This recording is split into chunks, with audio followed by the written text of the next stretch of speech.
I really can't step aside for 2 seconds without you guys thinking I'm dead. That's crazy. Good to see you guys. 59 of you in here right now. They got the race underway quick. A lot of times when they say the race is starting at 6:30, that's just the TV window. The race will end up starting at like 6:45. Nope. They went live very quickly.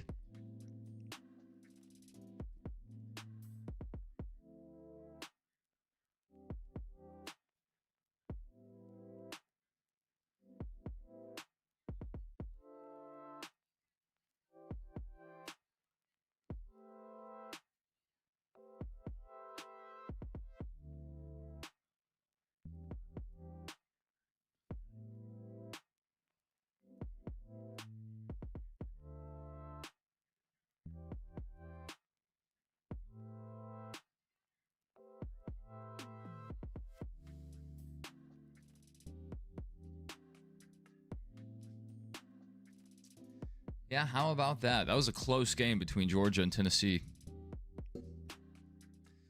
In our race, AJ started up front. Currently has the fastest lap. I'm sure that'll change.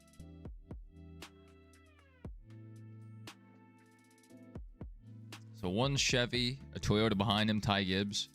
This may be his best run of the year currently. And then we have Ryan Blaney, Austin Cindric, Bubba Wallace, Ross Chastain, Christopher Bell. So only 2 drivers, I believe, up front that are not in the playoffs. Our first other non-playoff car driver is 9th Carson Hocevar. Yeah, it's very frustrating. I have LSU pulled up. I moved one of my old TVs in here and put it on the end of my desk so I can keep an eye on the Xfinity race when we do the Xfinity race streams, or I can watch the LSU game if it's on at the same time. Multitasking.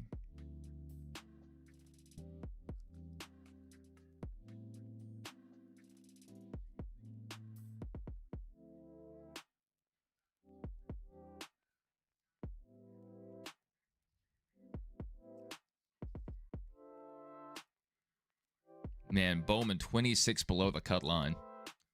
He would have to finish very highly in both stages and then finish very highly to have a shot. And alongside that, he probably needs someone to have bad luck. That's already locked in. Yeah, this is 3 weeks in a row. NASCAR's gone head-to-head with LSU football. Frustrating.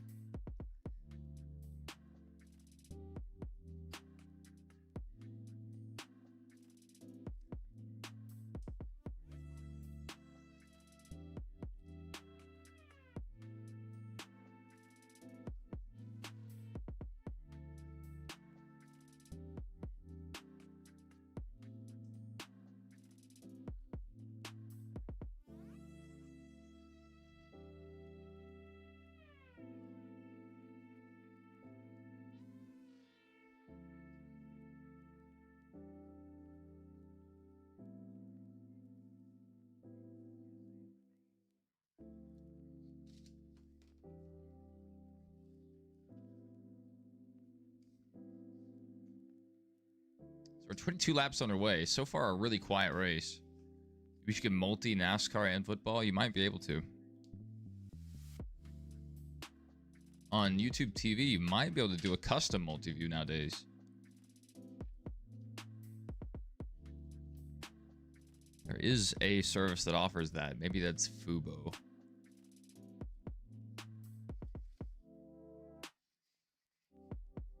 LSU's about to kick off.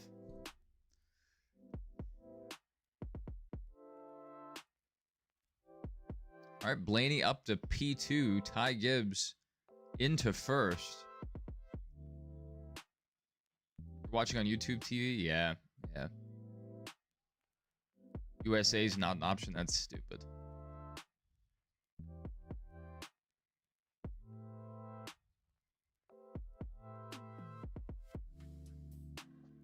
Then it's not truly a custom multi-view. You know, multi-view is not a new technology. Some people had multi-view back in the days of just cable. It was a built-in function to the television. Right after this kickoff, I'm going to step away for a second.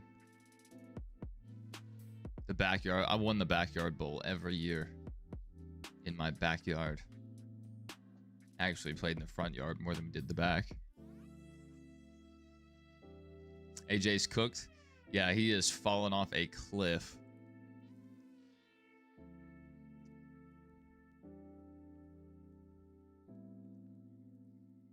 Well, he's coming down pit road. How about that? Did he run over something? I mean, did they push the camber too far and they had a tire failure already?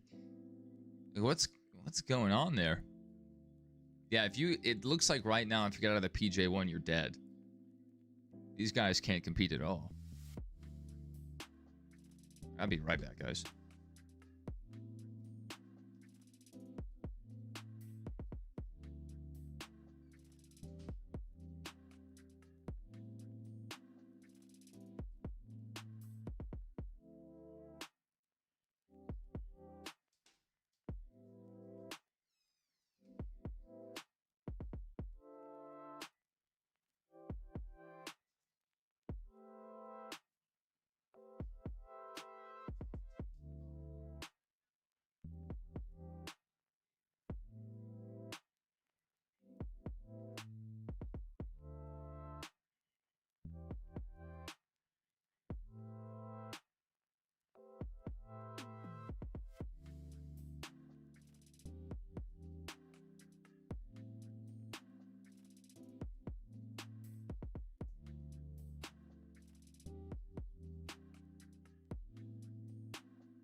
All right, Brian Blaney out front. How about that?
You got unbanned from live streaming today? Good, good. I know the Biffler, he comes in here every once in a while. He also got banned from live streaming for a while.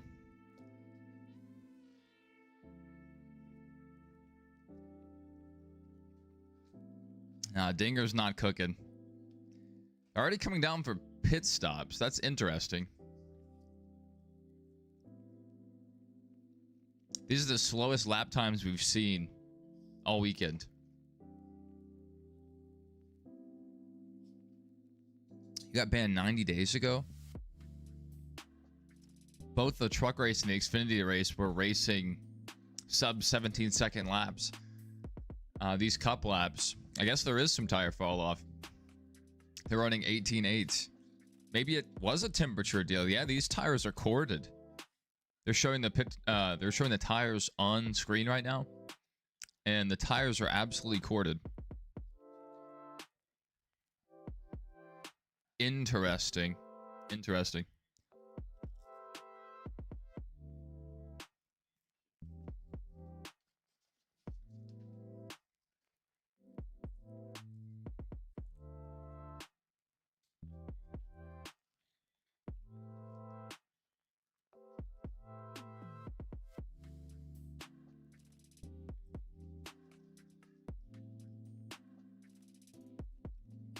So we have two Penske teammates up front right now. And their third, fake teammate, Josh Berry, in fourth. So great day for the Penske cars right now.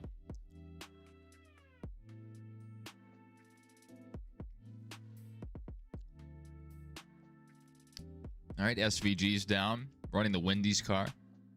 Wendy's breakfast car. How about that? Yeah, those tires were worn away.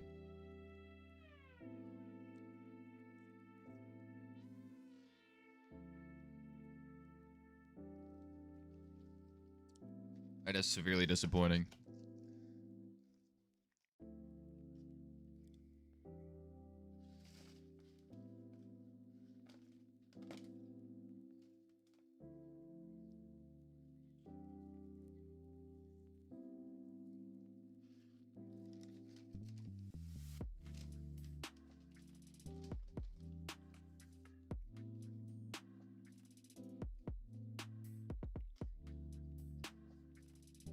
All right, Alex Bowman down pit road.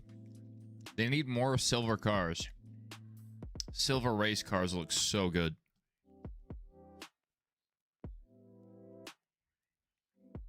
It looks like it's Bowman's final race. A lot of drivers will do a silver car for their final race. So I guess Bowman's retiring. We just don't know it yet.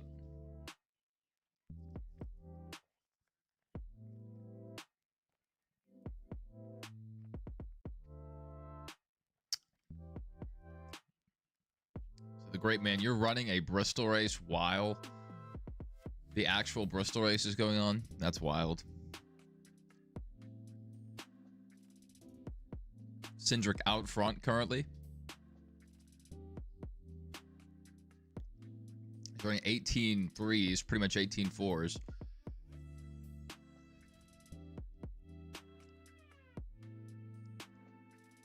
Yeah, you can see, these tires are definitely falling off.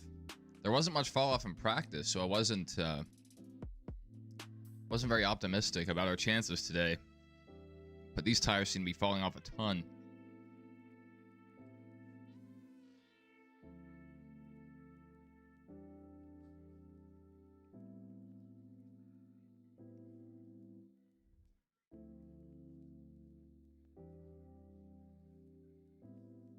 I have a brain freeze. That was horrible. All right, Josh Berry down pit road. So most everyone's come down already. I don't like this decision to run long, but with how many laps are remaining, seems like the teams are probably going to two-stop this. You did a full worldwide technology raceway race. That's wild. I hate that track. I hate driving it.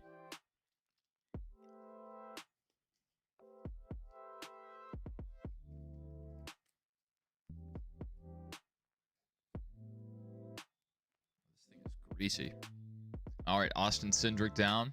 Probably see Blaney down next lap.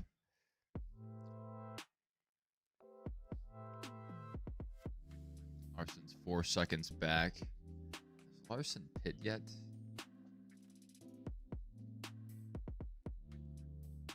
Doesn't look like it. Yeah, tons of fall off right now. You'll love to see it. Bunny Bread said, watching this because you can't see on the commentary of NBC. It might be out of sync with your television, but one option you do have, if you do want some kind of commentary, is you can tune into the NASCAR mobile app. So open the NASCAR mobile app. It's free. And you can play the MRN radio for free. If you have Sirius XM, you can do that. Or if you have a local affiliate that plays the race, you can use that. But if I ever get tired of the call on the television, that's what I do. I just listen to the radio call.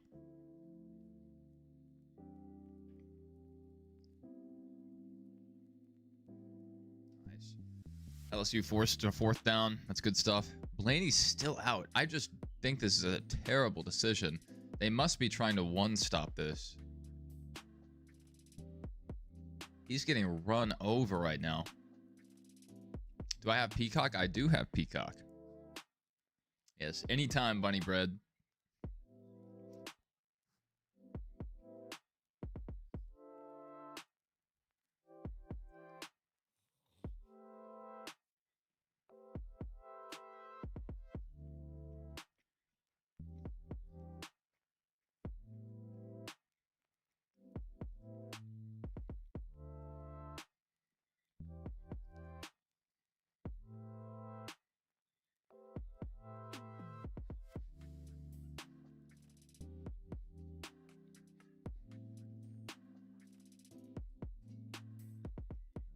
I actually probably need to cancel my Peacock service since WWE's no longer going to be on there. Hey, good to see you. See you later, gaming. Cucumber Custer tire down. Gibbs back to the lead. Yes. Yeah, the pit stops really shook up the field. I don't know how Blaney expects to benefit from this. Maybe they're just saving a set of tires for later in the race, but it seems like the other teams are probably trying to two-stop this first stage. I can already see the races just on USA and NBC, so I don't have to watch them through Peacock. The only thing I really need Peacock for now is the IMSA races, like the Rolex 24.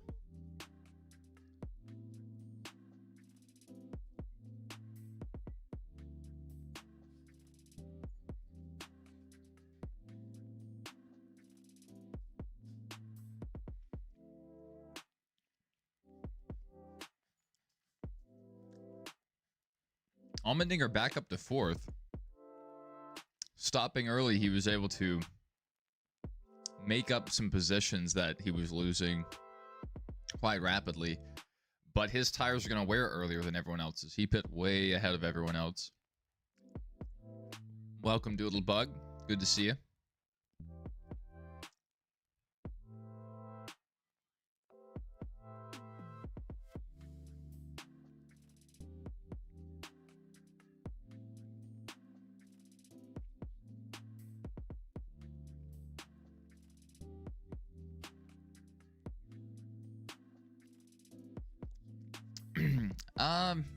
I'm a little more optimistic now, Doodlebug. This tire strategy seems like it's going to keep things interesting. So, I like how it's going. I hope it continues. So right now, Ty Gibbs is running a 17-1, pretty much a 17-2. We'll keep an eye on their fall off as the run goes on.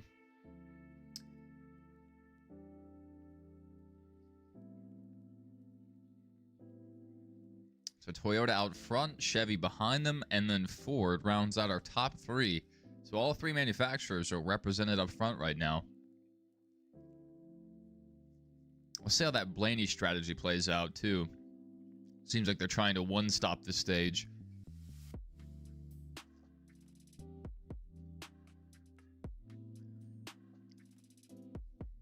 I don't know if they do play.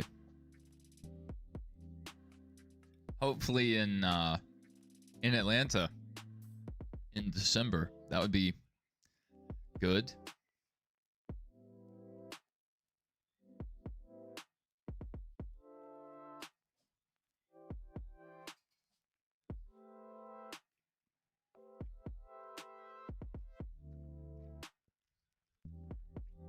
Good heavens. Josh Berry, big issue. His car is on fire. Probably from the rubber buildup, I have to guess. Yeah, good heavens. He almost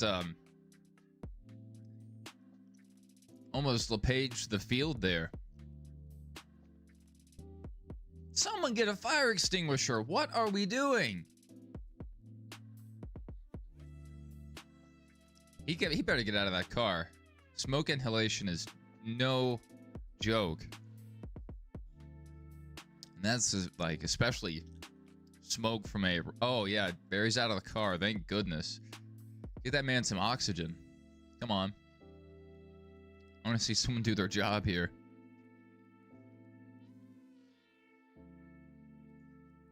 Well, that all but eliminates Josh Berry from the playoffs. It was good to see them win again this year, but the rest of their year did not go very well. Good heavens. We may see this again tonight. If that was a rubber buildup issue and the rubber caught fire, we may see this again. That will bring out a caution.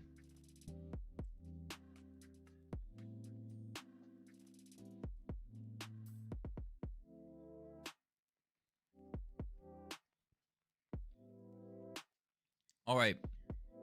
So the green flag cycles really started around lap 40. We're on lap 80 right now.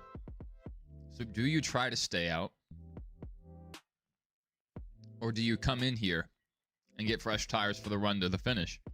How important do you think track position is versus fresh rubber?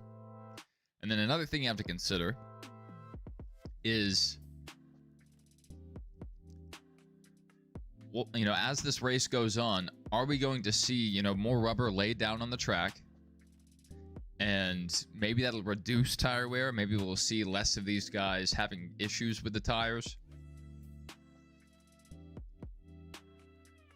Because they've got to be laying down a ton of rubber. Yeah, I mean, just showing a replay right now of Ty Gibbs' pit stop, and it's just chunks of rubber, corded tires. Good heavens.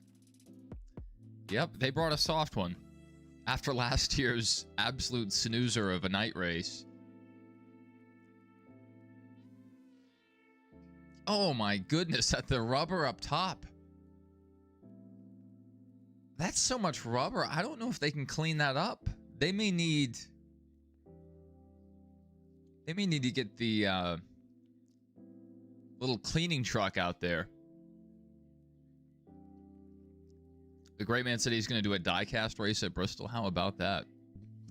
See Later said, how has SVG been doing? Not great. Not great. He's really had a pretty terrible playoff run so far. He had a terrible day at Darlington.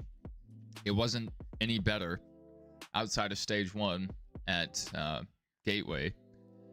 And then this week, I think he qualified maybe 31st. He was way back in the field, so not a great race. Currently running 28th.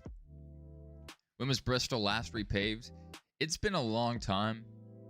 And even before I think it may have been even longer since an actual official repave. I think the last thing they did was reconfiguring the track.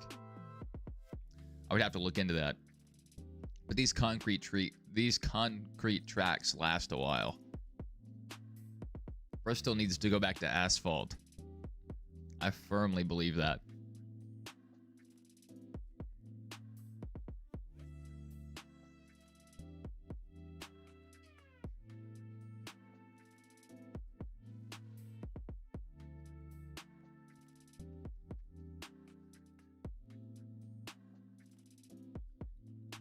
I don't like how concrete races. And Dale Jr. is on my side in this argument. So I have a pretty strong soldier in my army. This is a double quarter pounder.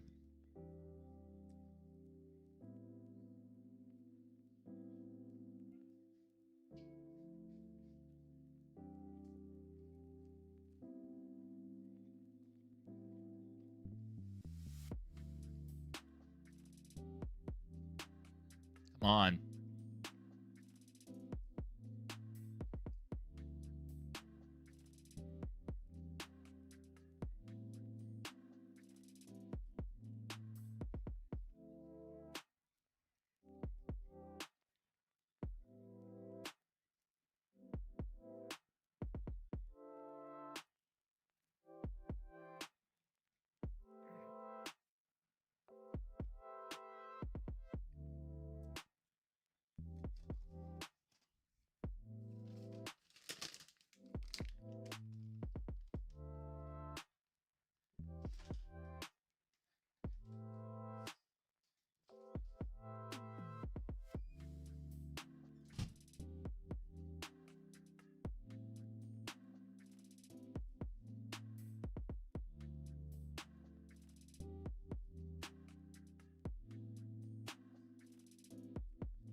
Oh, Florida's rolling right now.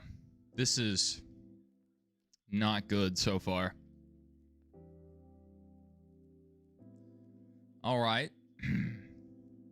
The only thing, 9 cars on track were on the lead lap.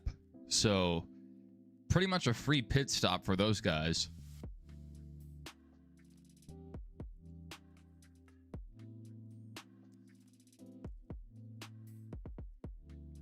So they are trying to two-stop this stage. That confirms the theory.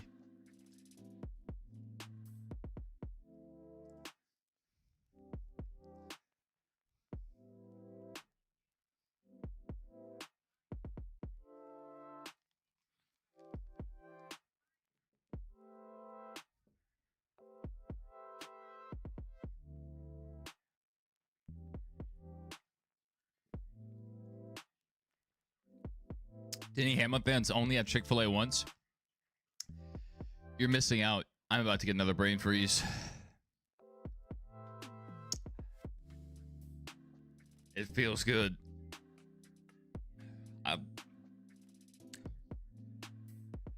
I love this feeling.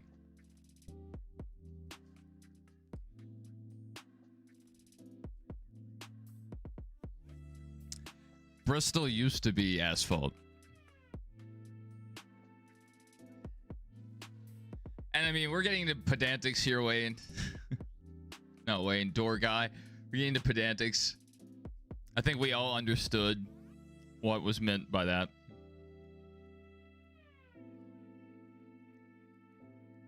There's one thing I don't like. It's getting into nitpicky details when the point was understood.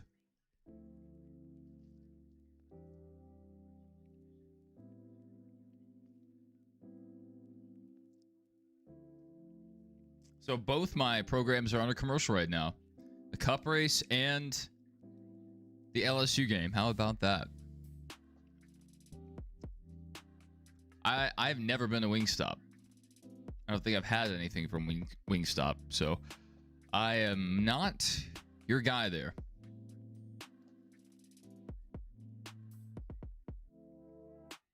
Did LSU score? Negative. It is not going well on offense. It's actually going horribly. And they're moving the ball pretty well on when we're on defense too. So this is rough. Welcome, Cheese. Have you been running into bots?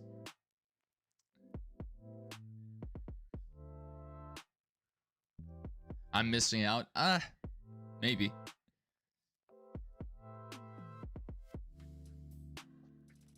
I like wings. I like the taste of wings, especially with different sauces on there. It's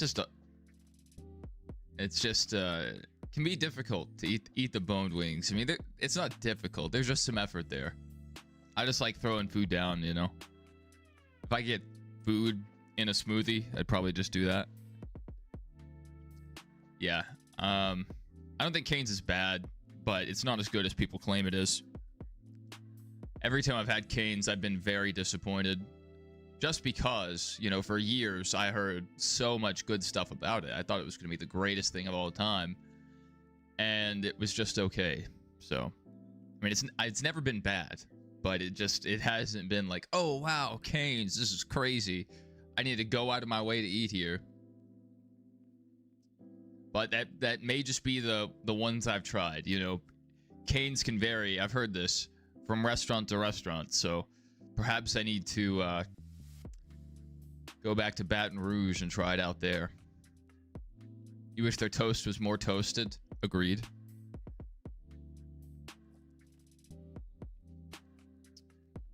Damon said the tire is a bit too soft. It might be. It's crazy. It must be a temperature issue. Because in practice, Justin Haley was able to stay up for 75 laps and there wasn't much fall off. So the chicken needs work. They're a chicken restaurant. I also think the fries are pretty mid. Like there's not really much seasoning on it, if any at all. You want some good fries? Go to Zaxby's. I like their seasoning.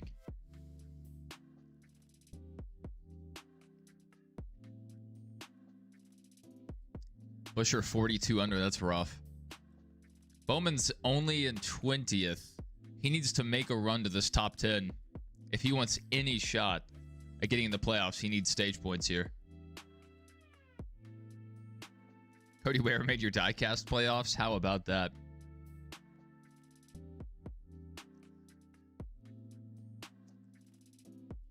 All right, Florida's still driving the ball. It was 1st and 20. They may have just made up 10 yards right there.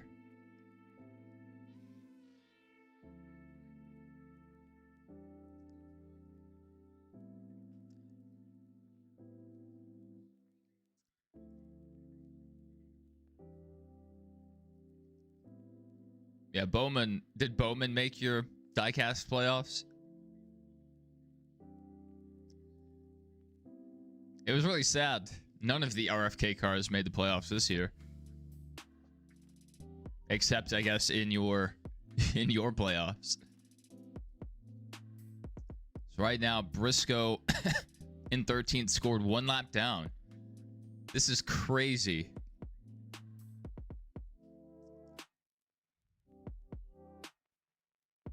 We might see a really weird race.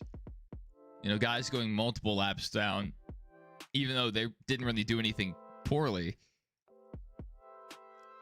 Yep. Oh my goodness. Interception. LSU. Let's go. Let's go.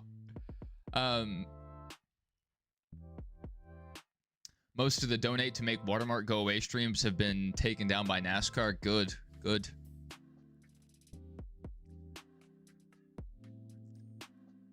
Did you miss it, or did NASCAR not have a moment of silence for Charlie Kirk before the start of the race?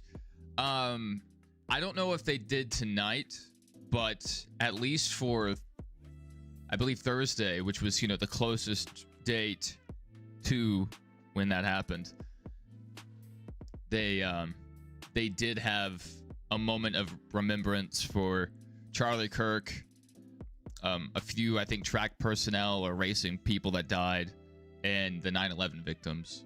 So they did have a mention of Charlie Kirk, maybe not as much as some people would have liked. You guys may have seen it. RCR is running a Remember Charlie Kirk sticker or decal on their cars.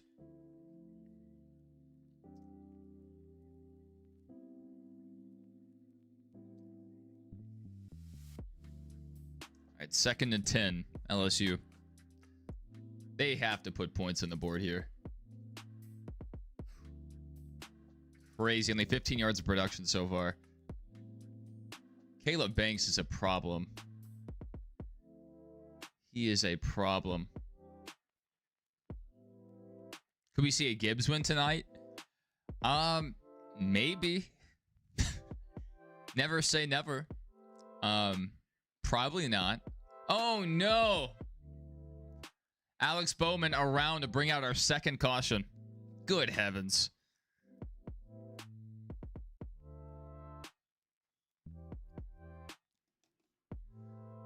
Alex, what are you doing?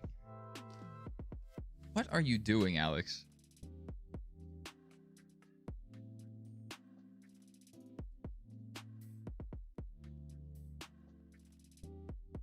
Herbst came down a little bit, maybe? Riley Herbst is absolute garbage. He's trash. He is trash. I forget he's even in the Cup Series. When I think of 2311, I think of the 45 and the 23. I never consider Riley Herbst. And then I see the 35 on track, and I'm like, oh yeah, Riley Herbst exists. Yeah. He is a pay-to-play driver. The rumor is his family paid for his charter. All right, great special teams coverage there by LSU. No points there. That's a huge missed opportunity. Yeah, Skip said, who's Riley Herbst? That's right. T-Van. Welcome. Good to see you, man. Yeah, we do a lot of the races.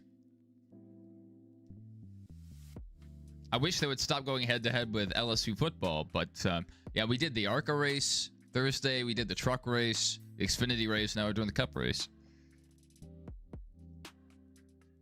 Let me see if we have any highlights here. So this is something I do throughout the stream, especially when we're to caution. I'll pull up, or commercial. I try to pull up some highlights so we can show a bit of the race. So we do have one video of Josh Berry catching on fire. So this was crazy here. Oh, whoa! I didn't see that live. Okay, if you guys go back and look, Chase Briscoe makes contact with the 21. This is crazy. Yeah, the King is dead with a good reminder. If you guys have the NASCAR mobile app and you're a member of NASCAR Fan Rewards, this is your time to go and check in. Get those free points. That's all it takes. One button press and you get your free points.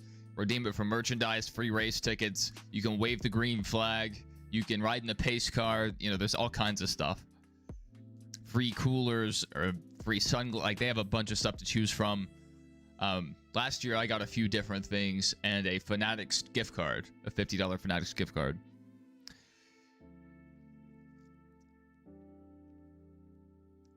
Yeah, just a lot of fall off. I'm guessing that was rubber buildup and it just caught fire. Let's see if Xfinity Racing has tweeted something out. This is an account I love.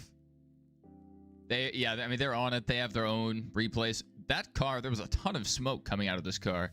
So I was actually a little worried for, oh my goodness, touchdown Florida.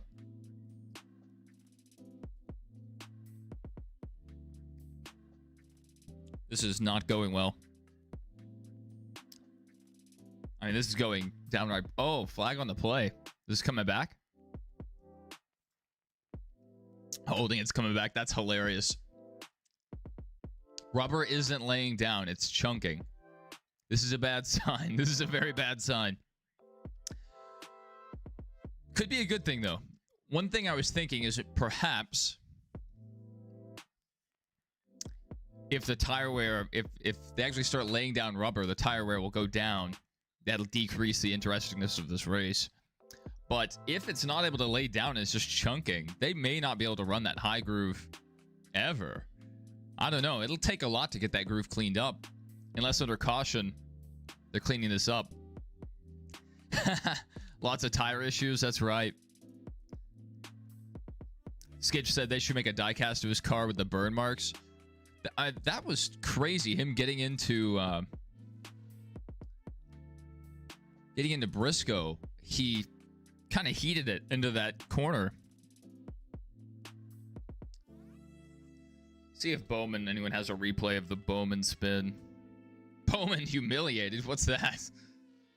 All right, there's Bowman going for a ride there. That is a very beautiful car. This is what's responsible for our latest caution. So If you look at it here, Herbst just comes down the track, doesn't give him enough room, and upsets Bowman. Every few races, though, Bowman is due for just a self-spin, but this was not that. All right, good. Flores punting. They went from scoring a touchdown to punting.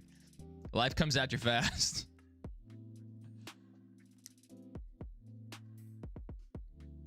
All right. We'll get back to our leaderboard.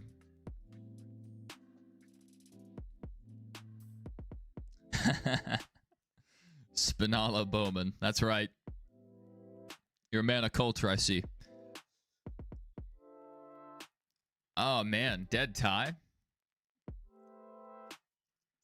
I know Bush may have more potential, but I don't know what's been happening in your diecast series, so who can say?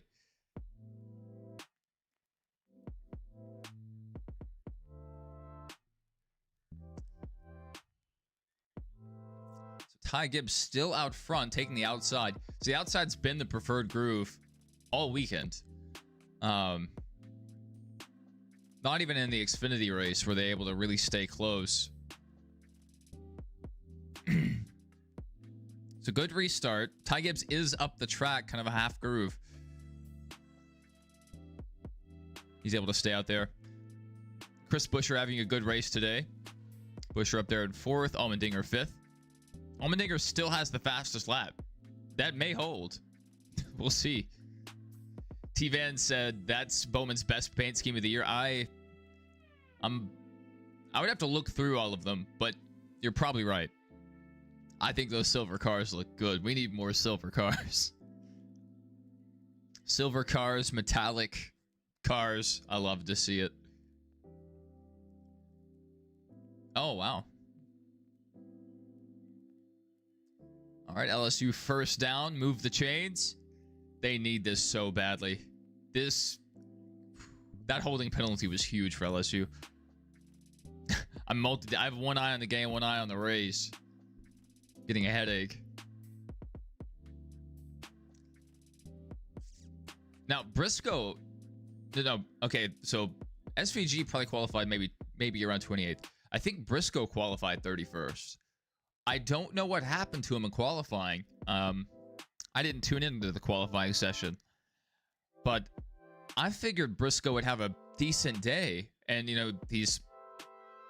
I think second in our points right now, or our playoff picture. And he finished second last week. So he's had a really good playoff run. And Bristol is a track that suits his driving style. He did. Irene just said Briscoe just had a tractor out there. Yeah, sometimes you'll see somebody take a bad lap and they're just not able to get it, or they miss the setup on the qualifying. Maybe this is a case of the car being in race trim and not qualifying. Oh, did Dinger win? Didn't really have any problems. Good update, Irene. Good update. I wish they would just go back to 1-round single car qualifying. I don't like this 2-round, 3-round group qualifying. Like, I'm not a fan.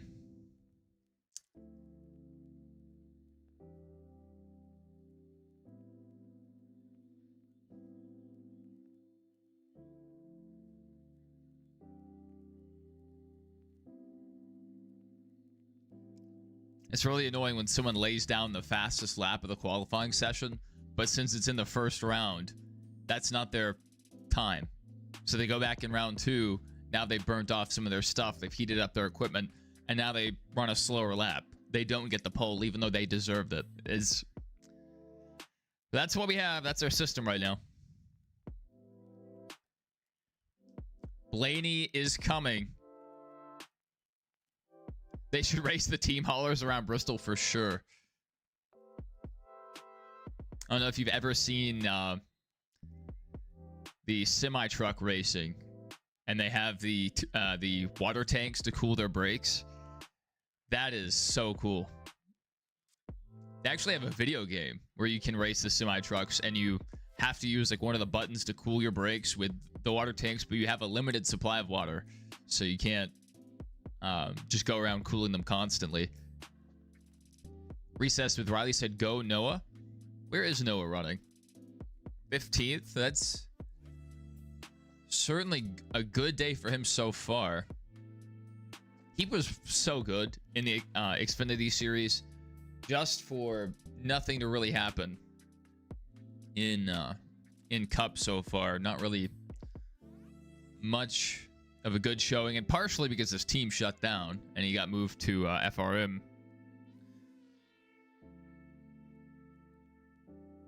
But maybe this could be a good day for Gragson. I think there's a lot of drivers that perform better in the Xfinity car, and the next gen just doesn't suit their driving style. One of those is Ty Gibbs. Even though he's out front leading, I think he's a lot better of a driver than he shows. All right, Gibbs and Blaney side by side, final lap of stage 1.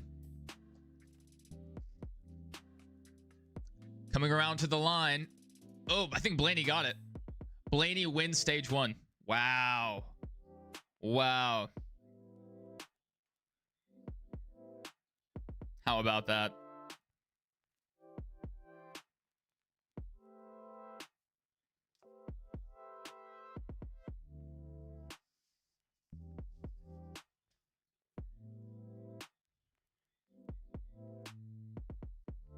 Seventh stage win of 2025. That's what they just said on the broadcast. Not bad. You ran him down and made a move right at the very end. How about that? I guess Byron got third. But Zane Smith, or no, Byron. Yeah, Byron did get third. Zane Smith fell back to 5th. Okay. Bubba Wallace finishing in P4.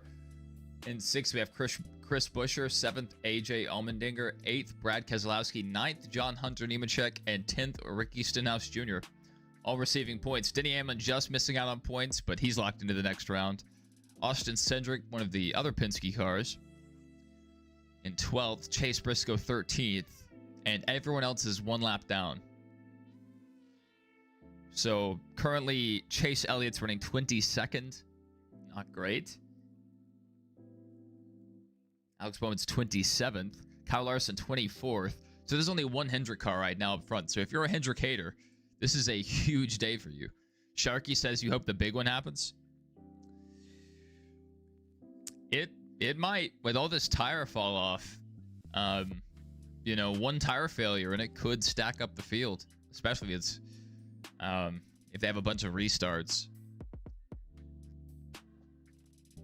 LSU had the ball.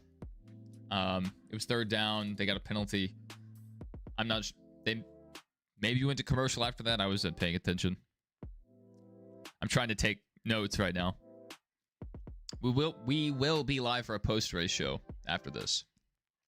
We actually have a phone number now, so if you guys want to call in after the race and share your thoughts, we will open the phone lines, and you guys can call in.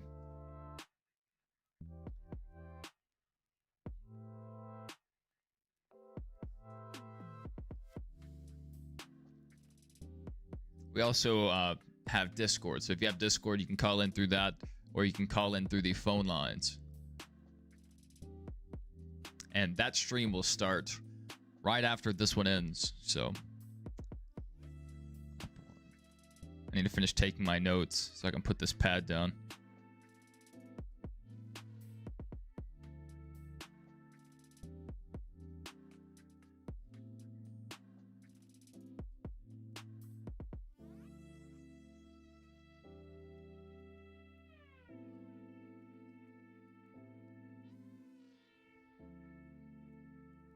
AJ had a good recovery after pitting for his tire issue on lap 25. He pitted way ahead of everyone else, and I guess since he had the fresher tires there, he was able to make his way back to 4th in that stage, or in that run, not stage, and hold on to 7th to the end. So not bad. Sketch Ty Gibbs, I'm at the wrong track. That's a funny commercial. That is a funny commercial. Napa used to make a lot of good ones. Do I do parlays? I do not. I do not partake in the parlays. My buddies do.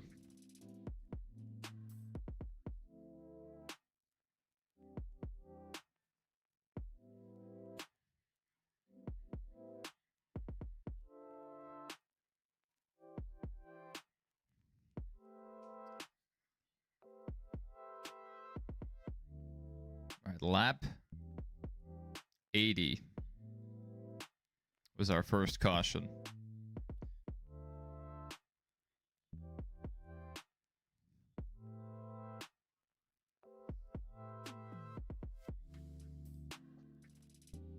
And it took them 16 laps to get back to green. That's crazy. Crazy stuff.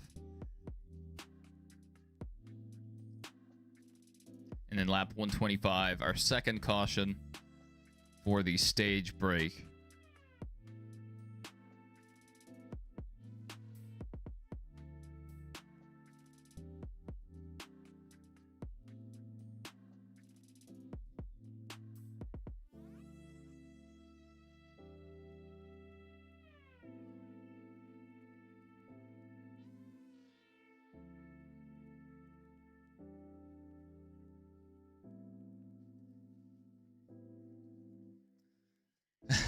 Tossed in the water. Well, it looks like Kyle Busch is trying to get a caution. That's what James says.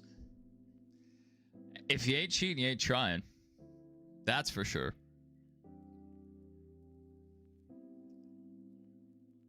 All right, start of the second quarter. LSU and Florida tied up 3-all. That was a huge penalty for Florida. It could have been 10-0 right now.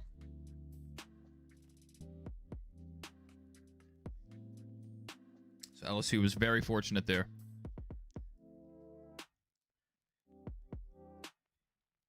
All right, how many laps are we going to lose under caution this time? Under the Josh Berry caution, we lost 16 laps. Cautions take way too long in NASCAR. You need maybe a lap to open pit road unless something's going down on pit road. I guess that's what held them up, is Josh Berry's car on pit road still smoldering. They probably weren't able to open the pits. But during normal situations, when the caution isn't on pit road, you might need a lap to open pit road. A lap to pit. Maybe a second lap for the lap down cars to pit. And then restart the race. I mean, they have to go quicker than they are. Yeah, LSU definitely is struggling. Skitch said they're still cremating the Berry Farmer's car. Yeah, Josh Berry's car is toast for sure.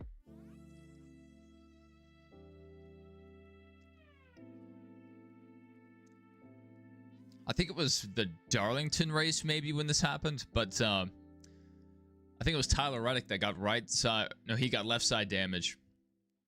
And where his exhaust comes out on the left side, it was scorching the composite body. So unlike the sheet metal bodies, these cars can just straight up burn.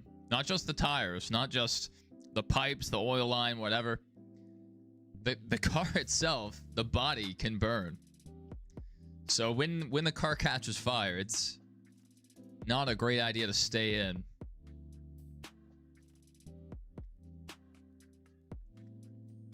All right, Larson on pit road.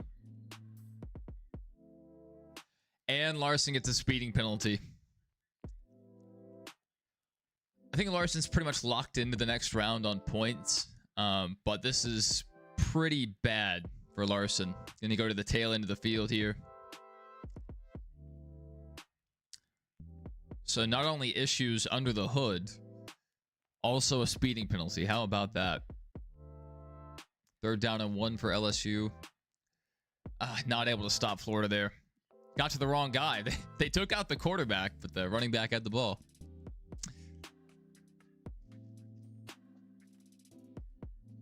So first down for Florida.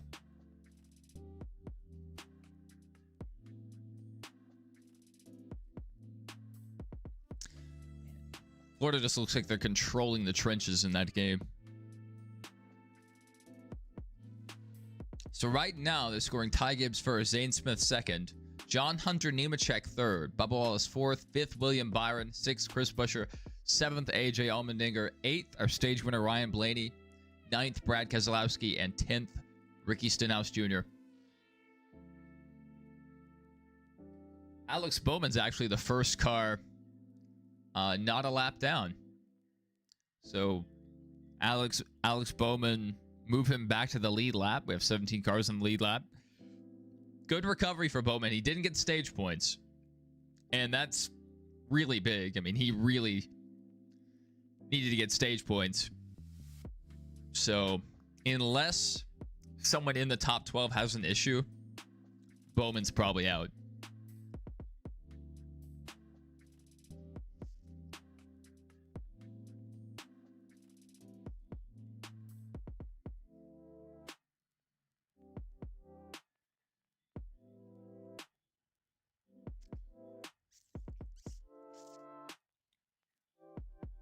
Yeah, not a great moment if you're a Larson fan. A lot of cars just got a lap back. I think a lot of cars just took the wave around.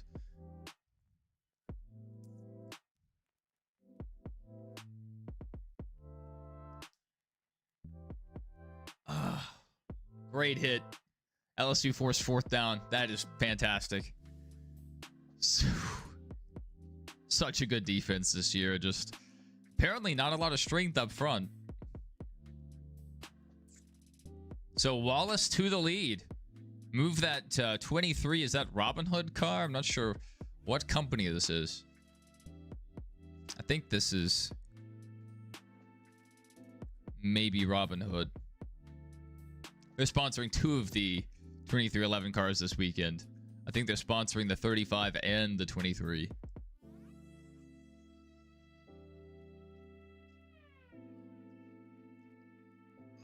Almost a great punt return. He got tripped up. Only had like one more man to beat after that. One more level. That was almost a kick return tutty.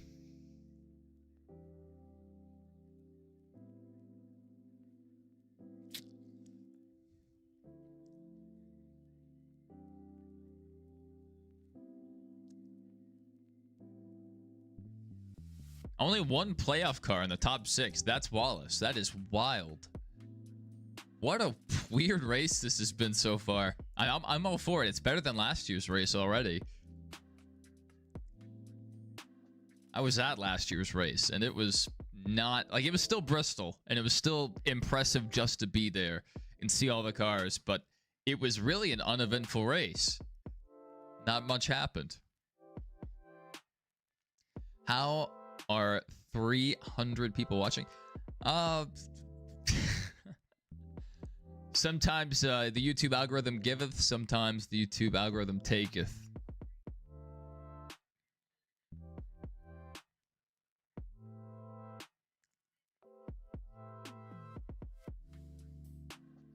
All right, Gibbs back to the lead. So two Toyotas up front. Yeah, I'm welcome. Everybody's welcome here. Unless you start talking crazy, and then maybe you wouldn't be so welcome. Yeah, we've almost had 15,000 people in here so far throughout the race. It's quite a bit for us. You're at last year's Coke Zero Sugar 400. That's good. That's good. Raymond said they keep shutting streams down. That'll happen. That'll happen when you illegally broadcast the race. In the future, and this may be 5 years in the future. Oh, caution's out. Stenhouse around. 71 around backwards. Neither car seems to have a ton of damage. Stenhouse has some right front, like, scuff marks.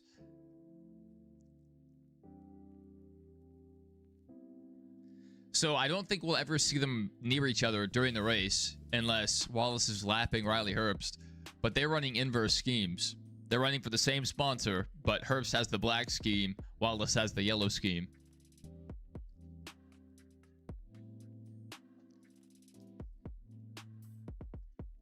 Welcome, one man. Welcome. Good to see you. James said, came on here to get away from crazy. Yeah, luckily, most people here are pretty chill. We have a pretty tight-knit community that shows up to a lot of our NASCAR streams and some of our other streams. We do all kinds of content, even like some video game stuff, NASCAR video game stuff. But here for like the second half of the season, we've been doing more NASCAR stuff.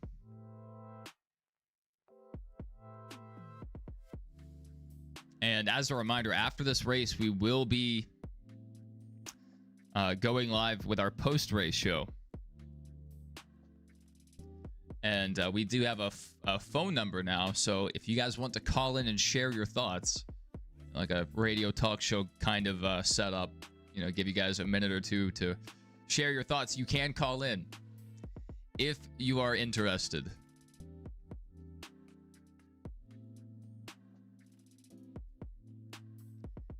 Yes, that is correct. Yeah, a lot of those channels that do actually show the football game or baseball game or whatnot, the account gets banned and they just make a new one and they just keep going at it.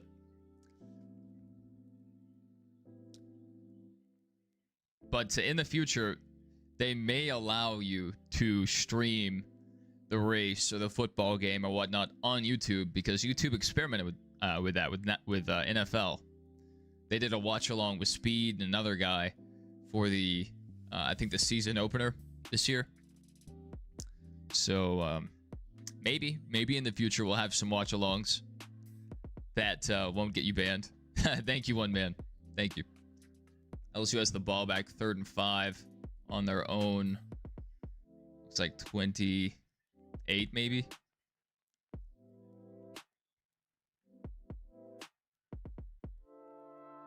First down, LSU.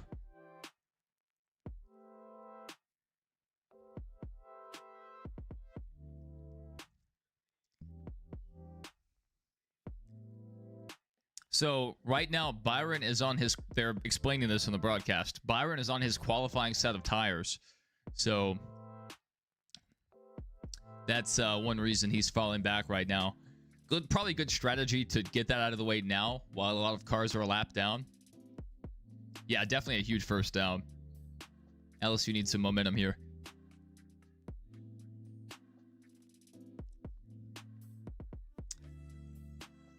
This is definitely an interesting race. If we got a really long run, it would be interesting to see how that strategy plays out. We saw in the first stage, Ryan Blaney tried to one-stop it, and the rest of the field seemed committed to a two-stop.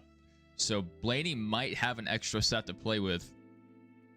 77 coming down, the 5 coming down, 48 coming down pit road. So we do have a few takers towards the back of the pack. Man, Joey having a bad day, 25th. Reddick's back there. Man, if Riley Herbst is in front of you, you're probably having a terrible day. Kyle Busch towards the rear. Larson, Dillon. A lot of big names at the back of the pack.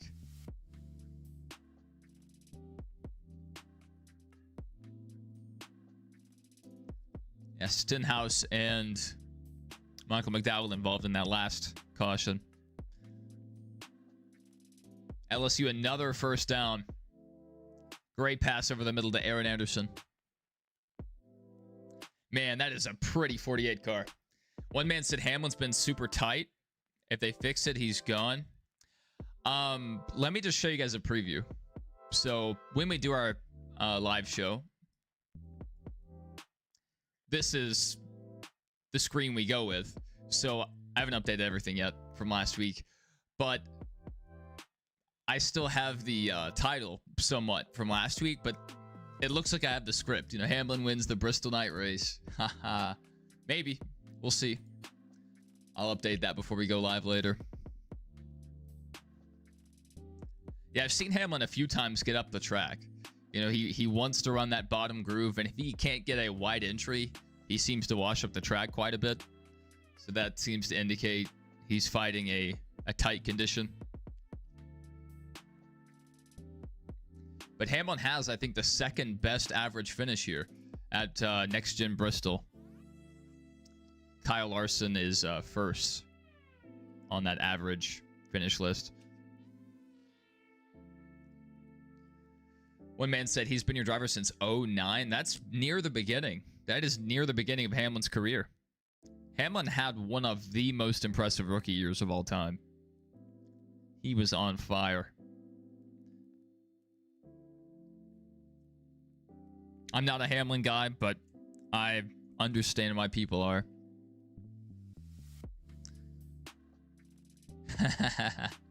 That is correct, T-Van.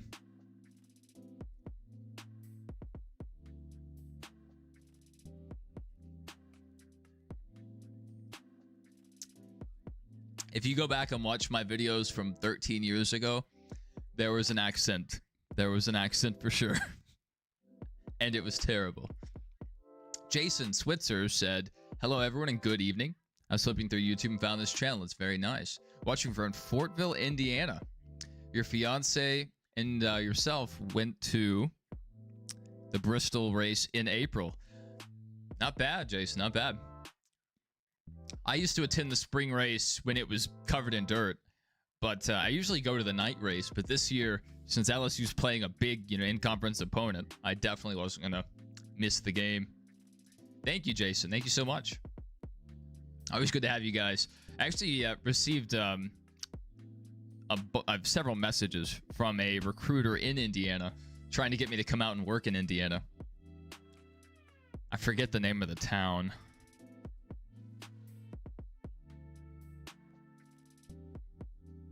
Let me see if I still have it in my Google Maps. No, it doesn't seem like I have it. It was like middle of nowhere, Indiana. If it was near Indianapolis, I might have looked into it. I like Indiana. The Colts are my favorite NFL team. After Martin retired, you went with Hamlin full-time. How about that? That's a big switch. You went from Chase Elliott up the track and slow. Trying to see maybe if he has a tire down, possibly.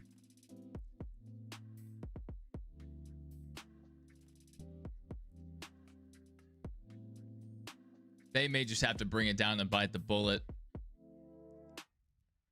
Yeah, like him or not, he definitely is a good driver. Yeah, so many Hamlin fans. Oh, we have a lot of viewers in Indiana. Indiana's just a racing state. I love that. I love that. My wife and I went up to Indianapolis for the eclipse, and we got to see that at the Indianapolis Motor Speedway. But the museum was closed, so I'm gonna have to go back so I could see the museum and maybe catch a Colts game.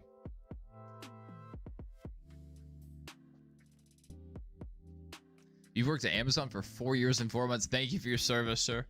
Thank you for your service. You guys do a great job. You're making housewives across the country very happy.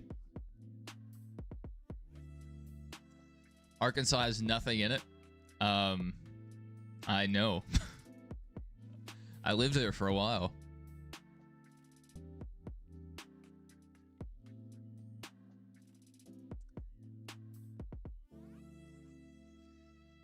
And I moved away pretty quickly. Wasn't a bad place. It just wasn't the place for me. I definitely see the appeal of living somewhere like that. Less traffic, less people. Brian Phillips said you're working at FedEx at the time. That's a good decision. That's a good decision. I'm sure there's a ton of Johnson fans, or were a ton of Johnson fans from his time at Lowe's.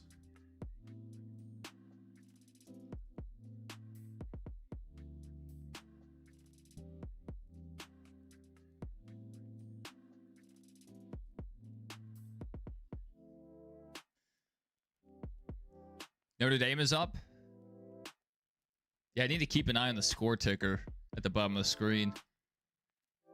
The the Tennessee-Georgia game was insane.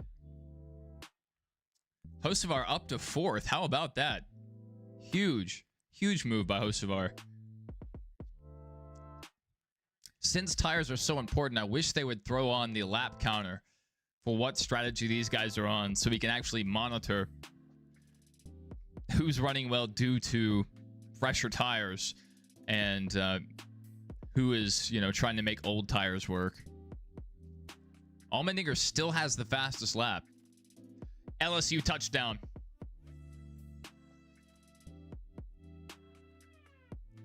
Tigers.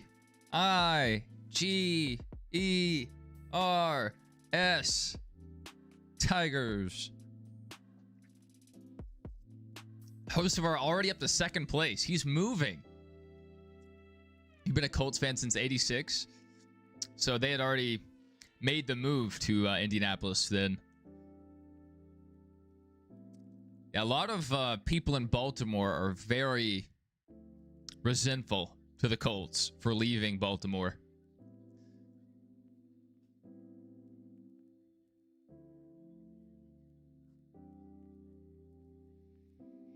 And then Baltimore got a replacement team.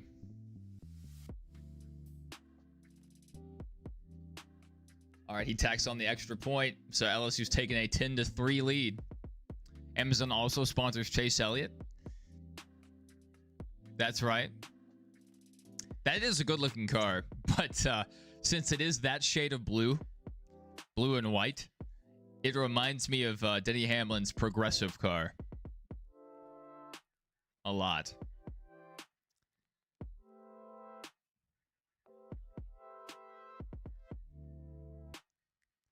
Well, Wayne Wilson says scam car. I don't know if you guys saw the news leak from the court documents that NASCAR, if they had gone into a boycott this past year, they would have introduced multi-class racing. The field would have been filled with open teams in the next gen car primarily, second Xfinity cars, and then third ARCA cars. So they were going to balance of power them and have multiple divisions racing on the track at the same time, and they were also going to limit the car count to 30. So they had a plan for if the teams boycotted the deal. That would have been crazy to see. Cup cars out there against Xfinity cars against old Gen 6 ARCA cars. That would have been nuts. Jason said Baltimore can go fly a kite. And T-Van said the Colts training camp used to be in your town. Where do they do training camp? Did they do it maybe in Fort Wayne? Wherever Ball State is? I spent some time up there. I really like Ball State.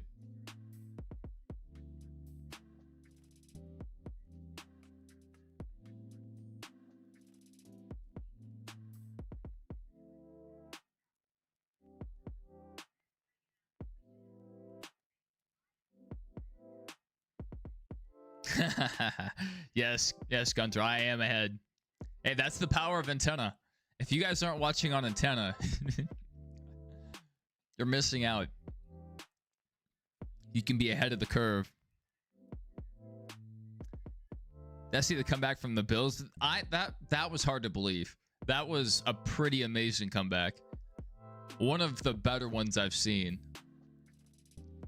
Reminding me a lot of Peyton Manning. I think he had a 21-point comeback in the final few minutes of the game.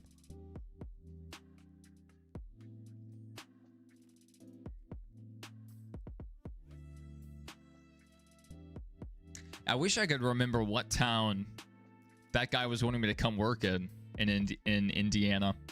You guys can tell me if you know anything about this town. I accidentally replied that I was interested. And so he keeps messaging me. It is in Crane, Indiana. Do you guys know anything about Crane, Indiana?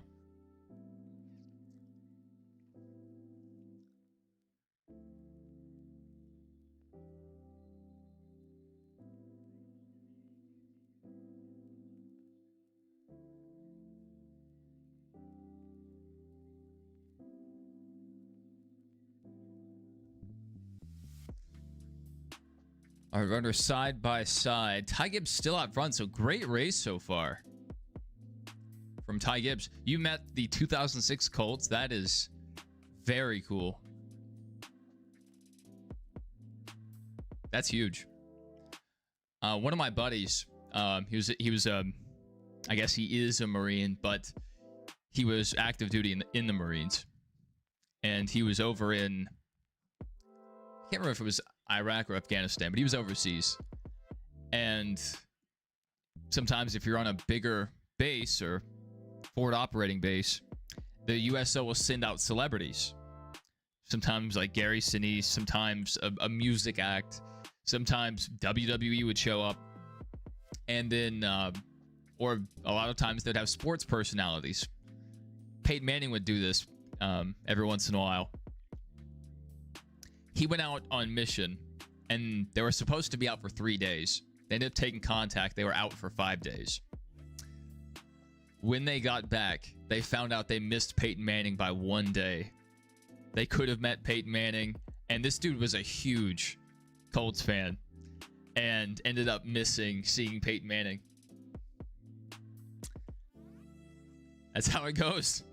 You know, it's supposed to help morale, but if I found out I missed Peyton Manning, I would lose it. They do it in Westfield, Indiana. Interesting. Is there any relation to the Westfield company, like the one that owns all the malls?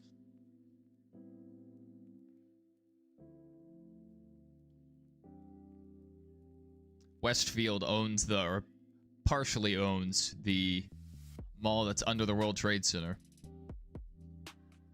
Have I been to Foxborough, Massachusetts? I haven't been to Massachusetts before. It is down south. It's closer to, like, it's in the southwest corner of the state, pretty much. So it's in the middle of nowhere. Because if it was closer to Louisville, or if it was closer to Indianapolis or Fort Wayne, I would have, you know, at least talked to him about the position. But downtown Indy's been a little crazy lately. A lot of shootings around Circle Center Mall. All right, Florida moving the ball. First down for them. William Byron on pit road. I like that call. I think he can make up some time here. And Byron was on his qualifying set of tires. So now he should have more pace than he did pre-stop for sure. He only had 11 sets, so 10 fresh sets and 1 from qualifying.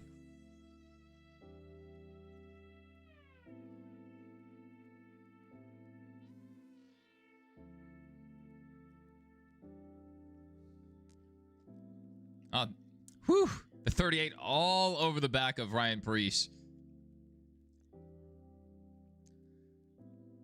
He just couldn't get down the pit road. That's rough. You've been to Fenway? I need to.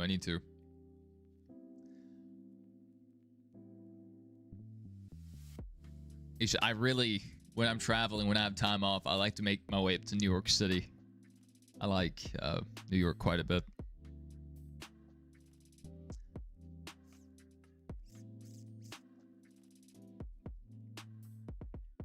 Hocevar, a half second back from Gibbs. I mean, he's running really well. A lot of young guys up front. Bowman running 5th currently. He's had a lot of people in front of him pit already, so he's not running a true 5th position. Now he's in 6th. Another Florida first down. They're driving the ball pretty hard. 4.5 minutes left in the second.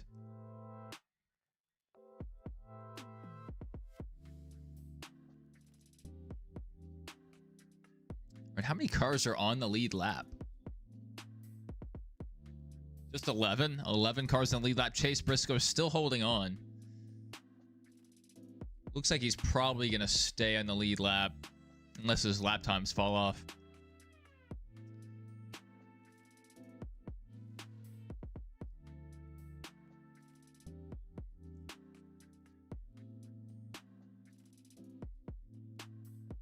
it sounds like Bowman was trying to pit there.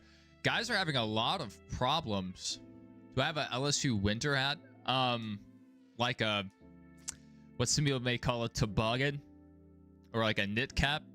I do not. I need one. Thank you, Jason. Thank you. I really appreciate it. Jason said I should check out the Winchester Speedway for the Winchester 400 next month.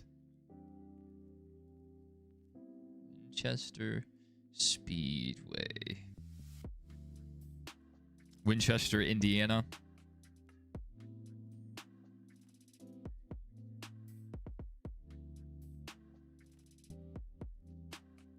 Whew, up past Indianapolis.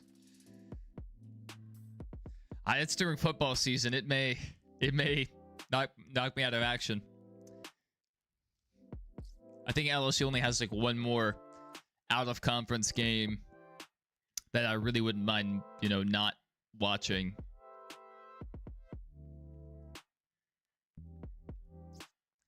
Touchdown, Florida. So it looks like Florida's going to tie it up here. So LSU has a chance here to get the ball, run the clock out, and score going into half. And they really need to score going into half. Just a perfect pass and catch there. There's a face mask on the end of that play. Oh, did they just call it too? Enforced on the kickoff, perhaps? We'll see. Right now, only 5 cars in the lead lap. Your fiance and yourself went to the Winchester 400 last year. Met Jeff Bodine, Time Jessica, and Gio Ruggiero. I can never remember how to pronounce his last name. I usually just wait till the announcer says it. And I'm like, okay, that's it. That's pretty cool. It's pretty cool. I would have been most excited probably about meeting Jeff Bodine. He's lucky to be alive.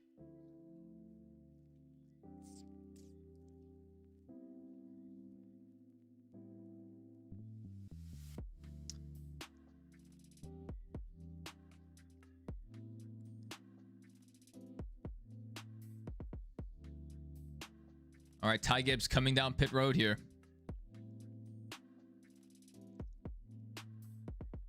You walk the track and it reminds you of Bristol. That's good. I like a short track with some banking.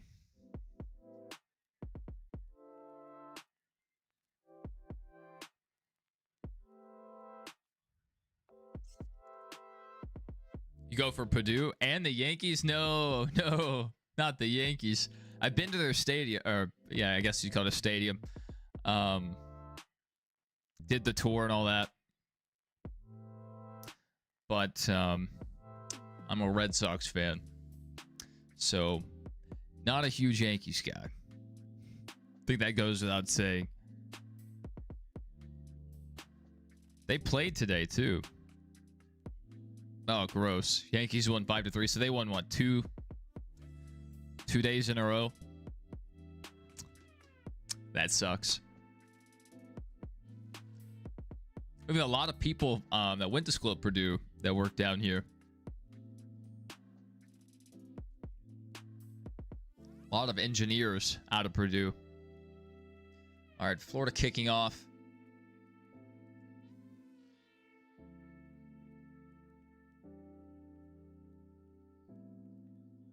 Look at that, Alex Bowman in the lead.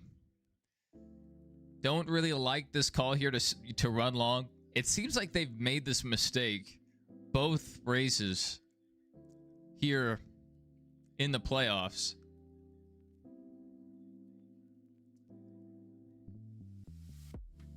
So I'm guessing they're trying to save us out of tires. I mean, this is a bit odd. You have a cover photo on Facebook of yourself and Dale Jr.? That's really cool.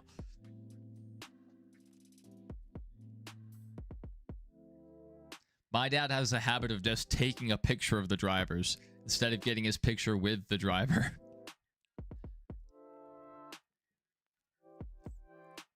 But this last year, for the Spring Talladega race, my dad met Hocevar in the infield. And then when they were in the stands, they look up next to him, and it's Carson Hocevar. He was up there watching the race, the Xfinity race. Check out Slinger. Yeah, Slinger's crazy. Slinger is absolutely crazy. Very baked, very short, fast track. I saw Kenseth win there probably a few years ago now. And the SRX series raced there, I believe. Back when that was the thing. I hope they come back. NASCAR needs a national competitor.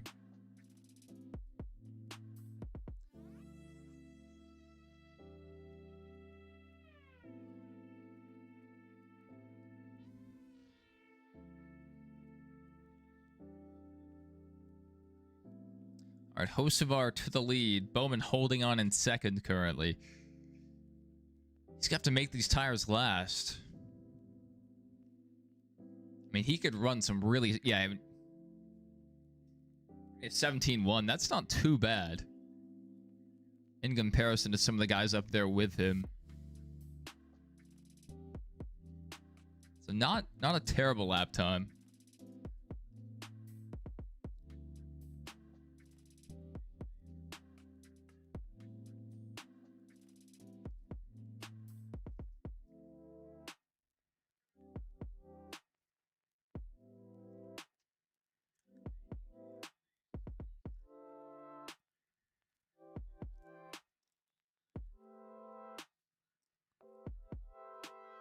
Yeah, I was hoping for the new NASCAR game, the one that's coming out next month. I was hoping they would have more short tracks from the ARCA series, but doesn't seem like we're getting those this year.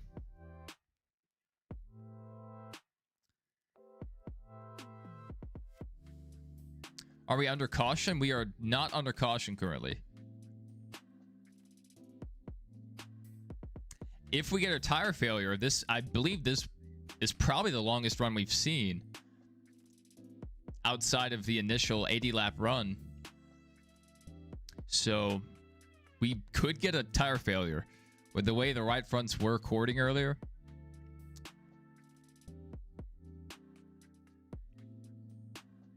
Right now, as they run, Bowman is 14 under the cut line.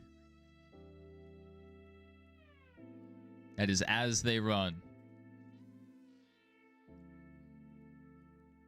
So, I mean, he needs these stage points bad, but 25 laps is a long time to hold on. Keselowski running a little faster than him.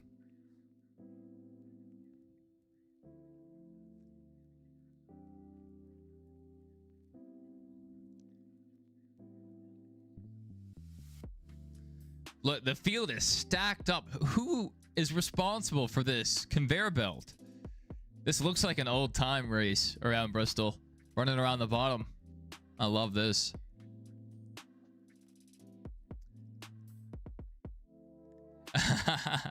Thank you, Megan. Thank you. We're glad to have you. Yeah, I'm also watching Florida LSU. I have it on my television while I have the race on my computer. Even though, like, we've only had... what, 2 cautions for incident. One with Barry catching on fire, one with Bowman going around. Or no, have we had 3? Yeah, we had one with the 71 and the 47 going around.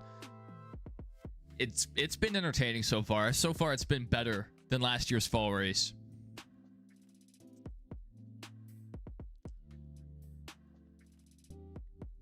I like this Bristol better than topside dominant, because once the topside comes in, it gets so hard to pass. Because when a guy can get the momentum off the corner, the person on the bottom line can't make a full exit. And so they just lose on corner exit every time. Takes a big speed differential to make the pass in the low side. I agree, T-Van. I agree. That's right. Go Tigers. Go Tigers. We ain't coming. We ain't backing down. No, we coming. We ain't backing down. That's right. I miss Coach O. I don't miss what happened to the team, but he definitely was a fun coach to have. Oh, thank you, Jason. Thank you. Hopefully I don't embarrass you.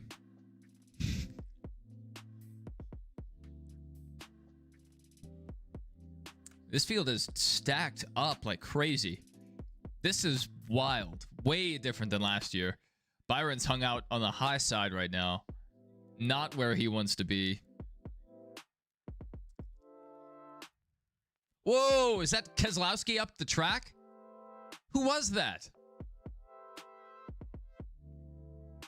That wasn't... Was that Priest? There was an orange car way up the track. That was wild. I think they're coming up on them.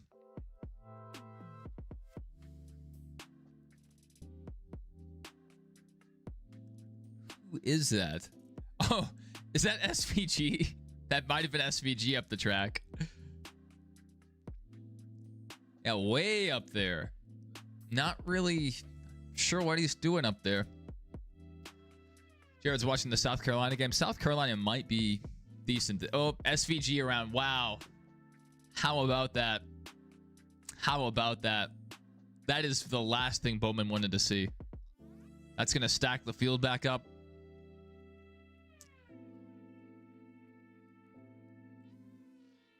Man, Bowman can't catch a break. He needed that to run green to the end. Oh my goodness.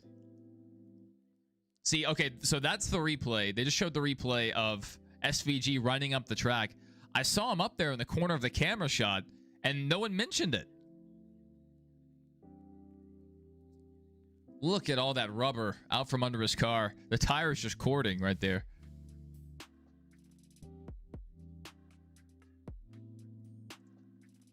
Whew.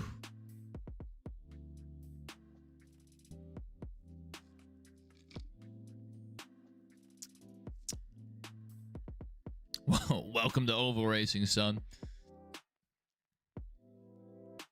Yes, God bless, Jason. Good to have you here.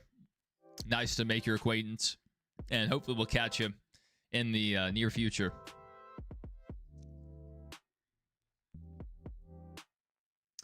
LSU 4th and 3 to go. Looks like they're gonna let the time wind down.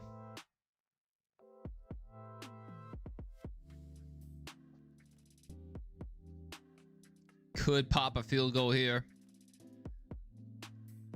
I don't think the kicker has the leg to make it. That's disappointing. Disappointing special teams play this year. All right, we do have... Okay.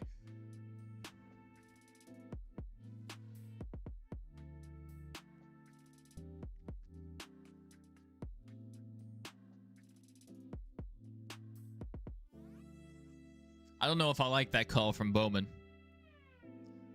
I guess if Bowman had stayed out, he would have been first, and he could have saved a set of tires there. But then, after the stage break, he would be giving up position.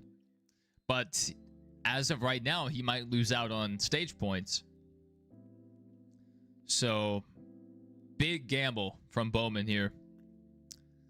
Maybe setting himself up better for the third stage, but...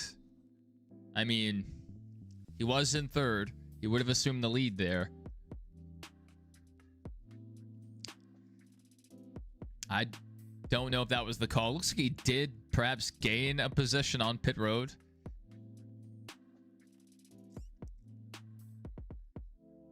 Yeah, host of our lost 2 positions there on pit road. How bad is LSU special teams? Decent on coverage, but it's the kicking. Damian Ramos is not a great kicker. His accuracy is okay, but he just doesn't have the leg. He's not to the standard of LSU kickers that we've been used to over the last couple decades. Nothing like Cole Tracy. And Cole Tracy was really good, and he didn't even make the NFL, so Ramos stands no chance of making it to the league.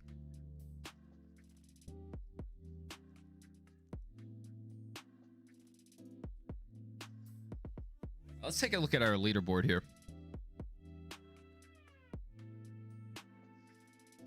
So our last car on the lead lap right now is Chase Elliott. William Byron scored 1 lap down. So is Kyle Larson at the moment. They may take the wave around here. We'll see if they can do that. Okay, we've had an update. Chase Elliott still... Okay, so where did William Byron go? Back to 24th. Not great. Good day for Corey Heim. Definitely forgot he existed. 67. If you know, you know. What about Truex? He's pretty much retired, so he's not in today's race. I think the only race he ran this year was the 500, which was kind of disappointing. I was hoping he would run more. Florida got the ball back. 33 seconds left in this first half. We could just make it into half, evened out. That'd be okay. Shame they couldn't get points. Third down.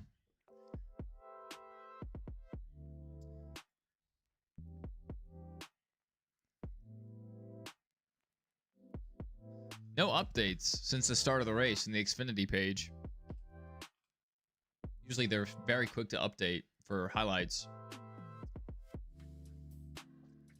T-Van said Bowman's win and in. As they were running, when he was in third, he was only 14 below. So with you know, a lucky break, he might have been able to point his way in, but he needs what Bowman would have needed where they ran previously is he would have needed one of the guys in the top 12 to have an issue. All right. I think LSU just got the ball back.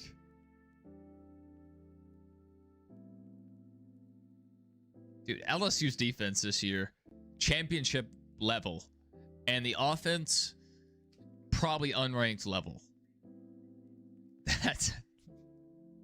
That's beautiful. Second interception of the night. That's vintage LSU defense. All right, so Bowman, not a bad call there to take fresh tires. You know, since so many cars are a lap down, the worst case scenario, he falls back to what, 14th? And he was able to stay in third, so that worked out really well for Bowman. So fair play to his team. I don't know if you guys heard this, but Bowman is running with Carson Hocevar's pit crew this weekend. Bowman's pit crew let him down at Darlington and again at Gateway. Ooh, Ty Gibbs slow on the start. I don't like the call here.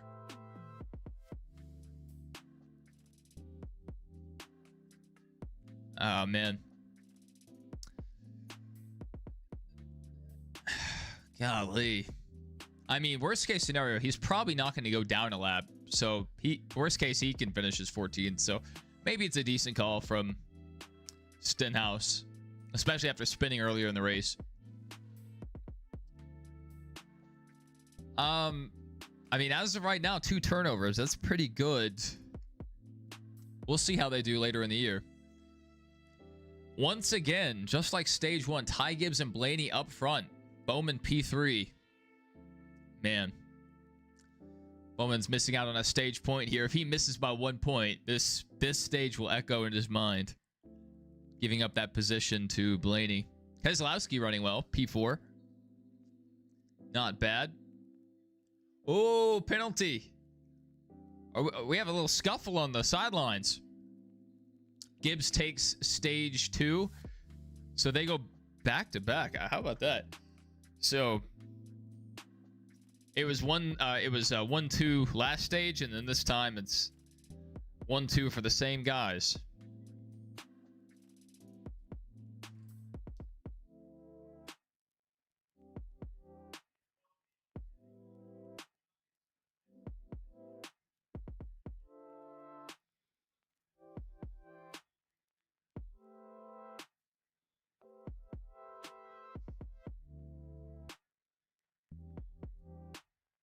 All right.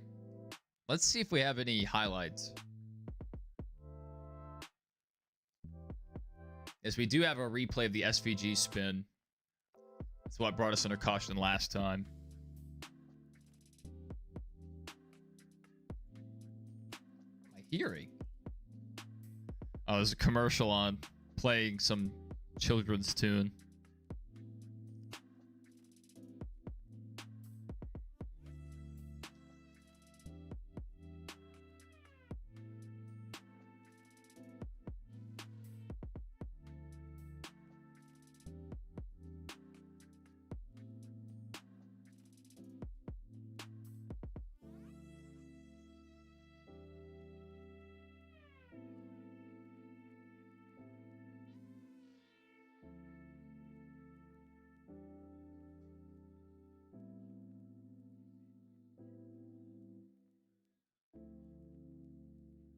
Just taking notes here for our post race.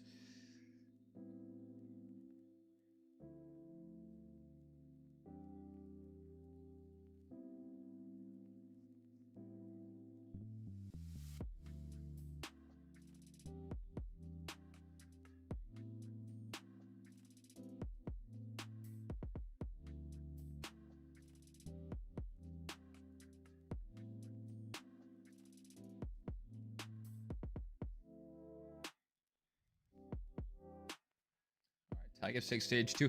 So LSU setting up for a 40-yard field goal attempt. This is towards the upper boundaries of Ramos's kicking range. He doesn't have an incredibly powerful leg on him. Really, anything over 35 is iffy. Whoa! Florida just jumped. That's going to move LSU up a bit more. Go Tigers. Go Tigers. What was Ricky doing? Ricky was... I didn't like the call there for Ricky. But with the spin earlier, they may have been a set behind. So it seems like Stenhouse was staying out there to save tires.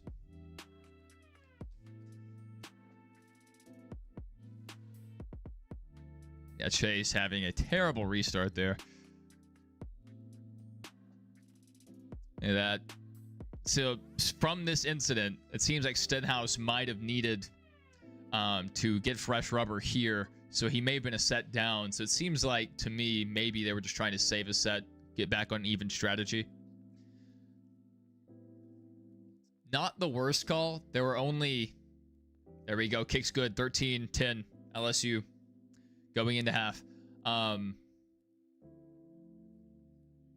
The furthest he could have fallen back in like 4 laps was 14th.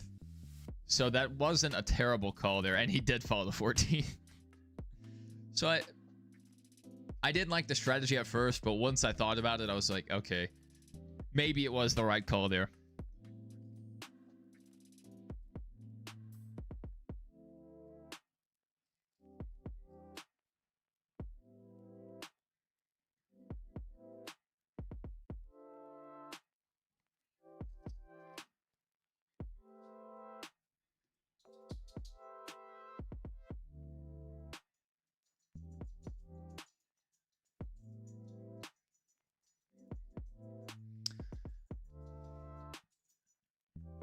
All right, so NASCAR's just made the announcement that teams are going to get 1 extra set of tires.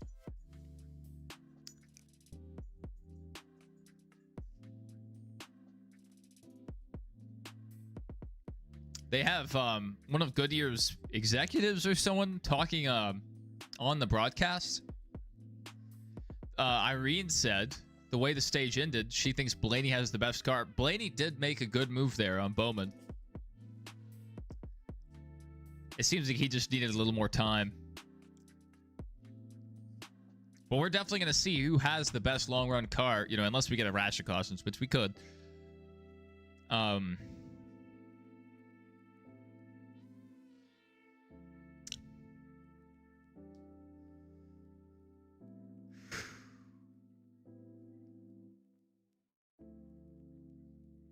Brain freeze. And this time, not from the frozen drink. this will change the strategy up a little bit. Some of the guys had stayed out and punished themselves, like Stenhouse there, to try to save an extra set,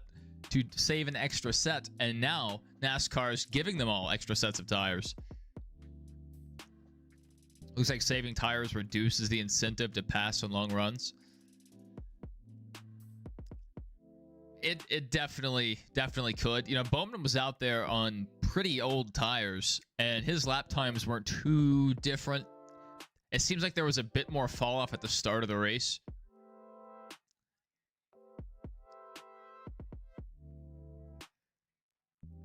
William said, "This is BS. No one's streaming the race, so we can watch like how TV people are." Yeah, I wish they would let us do that. From what I've heard, we've had several people come in here and say that they've been banning a lot of the people that were broadcasting the race.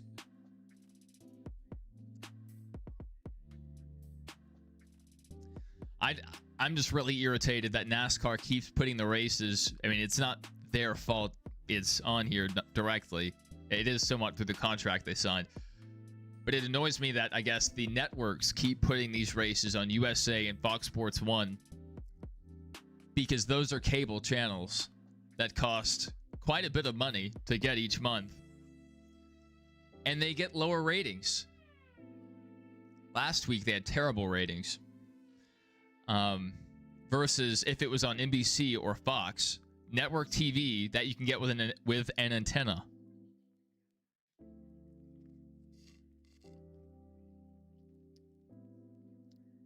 NASCAR needs better people writing their TV contracts.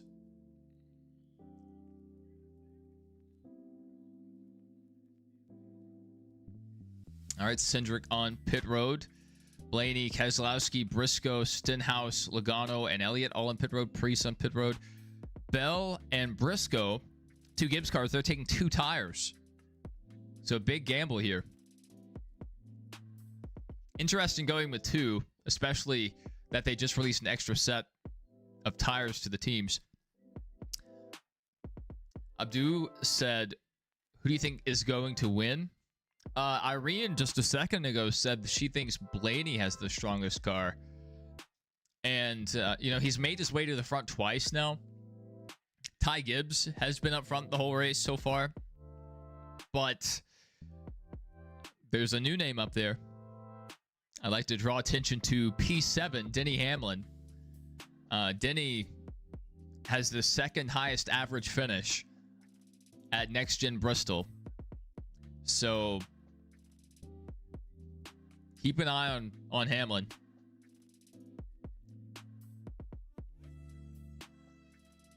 It'll be interesting to see how Ty Gibbs' car does if we get a long run here,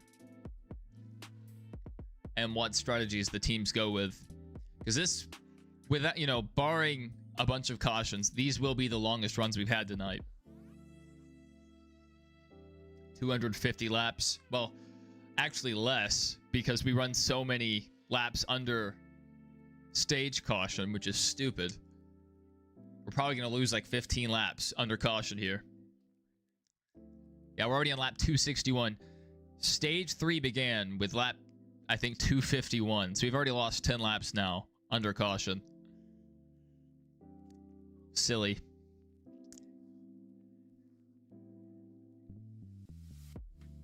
All right, let's take a look back at our NASCAR Twitter and see if we have any other updates.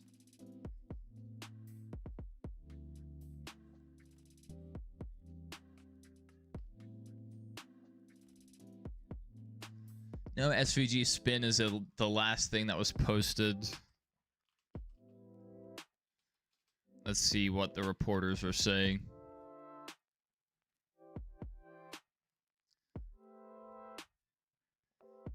So we had someone ask earlier if there was a moment of silence for Charlie Kirk. I knew there was Thursday, but I didn't know about tonight. But this is confirmation here, if any of you guys are interested. Seems like they did have him up there on the... I forget what they call that big thing. It has a name. That TV thing has a name.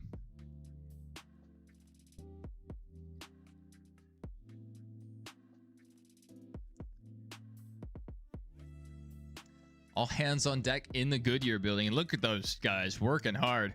Well, it has a special name. Oh, Colossus. It's called Colossus, I think. Because it's the last great Coliseum. So it's, you know, going with that theme. And then this is the sticker that the RCR cars have. The Xfinity cars had them, and their Cup cars did as well. I like this post. Just sitting here thinking about how I could get NASCAR to go to a full season points championship. Look at these tires. This is what they were dealing with earlier in the race. Dan said Bryce Anderson took a terrible or a horrible hit and the game stopped.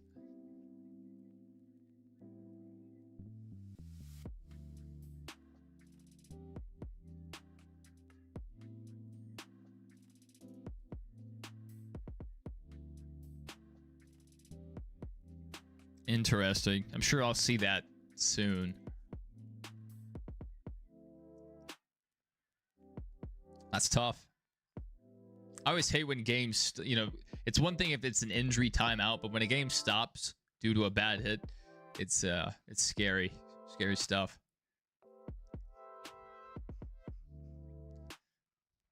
All right, let's get back to our leaderboard. Not really much on the update side of things, but we haven't really had anything eventful since SVG went around.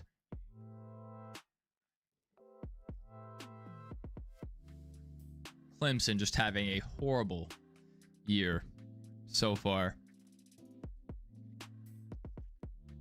Texas and Notre Dame.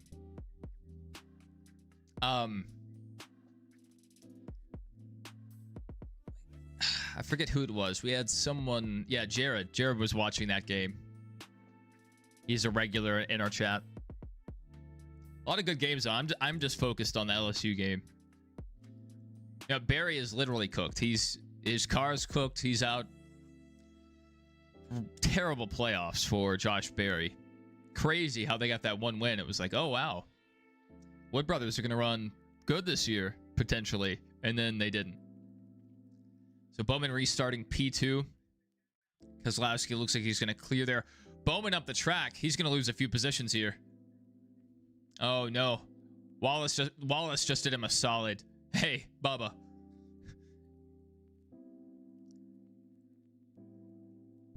Bubba could have dove it in there. He gave Bowman a break. Bell is just beating up on Bowman. Okay, yeah, Bowman's car has not fired off here. Losing a ton of positions here.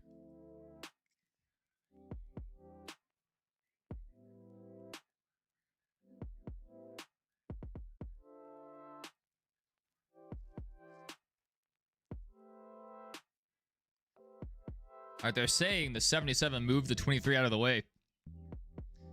Barry deserves more. Yeah, I mean, I think he's in a good place. Just had a lot of bad luck this year. And then sometimes they just had terrible cars. But they are a Penske prepared team, so they should be running better consistently. SVG around again. What is it this time? SVG has had a terrible run in the playoffs. Had like what, a 15-point head start or something, and now at least 15 points. Now he's way down. Anderson's leaving the ambulance. That's horrible. That's horrible.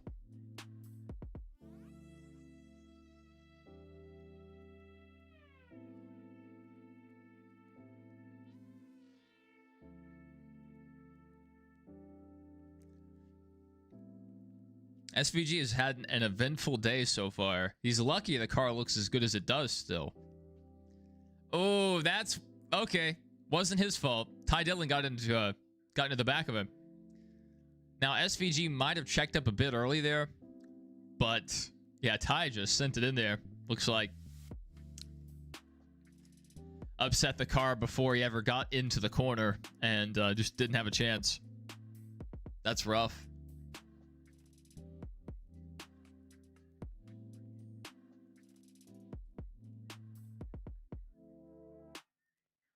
Are they really doing an asteroid storyline on 911?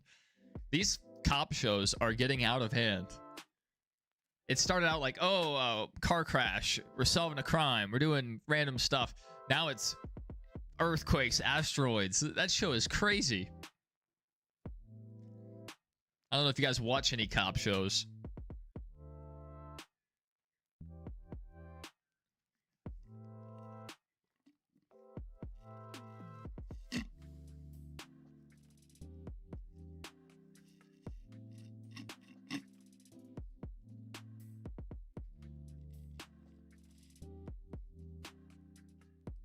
I need to go get some liquid. I should have done that under the caution. I guess next, if we get another caution.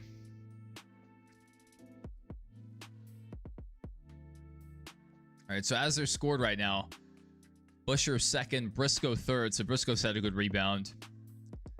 Bell, Zane Smith, Bowman back to sixth. Wallace on pit road here. Smoke him if you got him. The teams have an extra set, so they're able to have a little more flexibility here.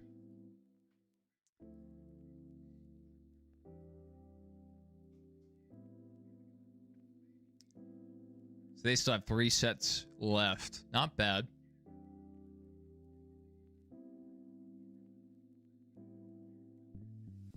Oh, yeah. Those teams are getting those tires right now. Good call by NASCAR. It's great that Goodyear was prepared for this possibility. So you love to see it. During practice, it didn't look like this tire was going to have any fall off. And honestly, the lap time fall off hasn't been the craziest in this last stage, but the tire wear has been pretty good.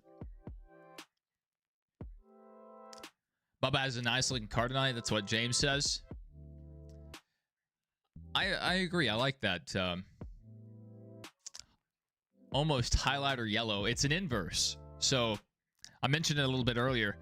Riley Herbst is running the opposite scheme. He's running black and yellow, and Wallace is running yellow and black. They're both running for the same sponsor. So I think that's pretty cool. I like when teams do that. It's a little bit like F1, but it reminds me of the Red Bull cars we used to have. Beer 30 Lacrosse says stopping in to say hi. Just found you. Thank you. Thank you. Good to have you. Hope you're enjoying the race and perhaps college football if that's what you're watching. I have both going right now, so it's been an all right race so far. Better than last year. We'll see how it finishes. You know, the finish really determines for a lot of people how good the whole race was.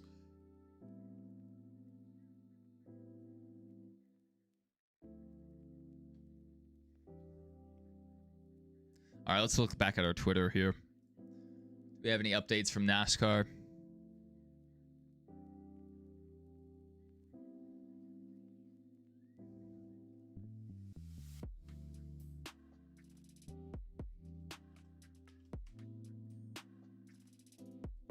Yes, the tires are... That's exactly what I was thinking, Beer 30. That's exactly what I was thinking. In practice, there wasn't much fall off, so I was definitely worried. But a few people made the point that it could be different when we actually race, because it'll be cooler. Maybe the lower temperatures will start to shred the tires, and it has. I'm actually surprised.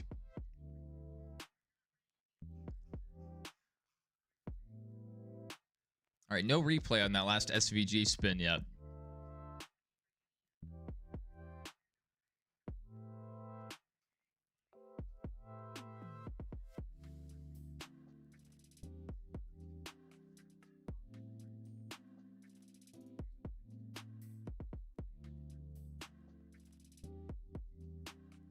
All right, lap 278. So we had restarted already, but I mean, as far as stage 3 goes, we've ran 25 laps already, under most of them under caution. Yeah, the longer we go, the more OGs we have. But I mean, I've been doing YouTube for almost 14 years now. So only a few people are still around from those days.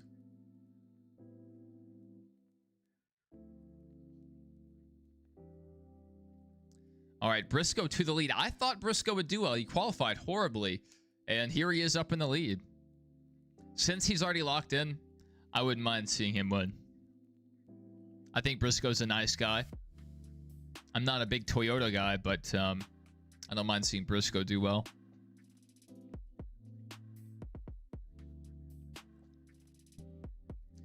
JGR running well. Where is Hamlin?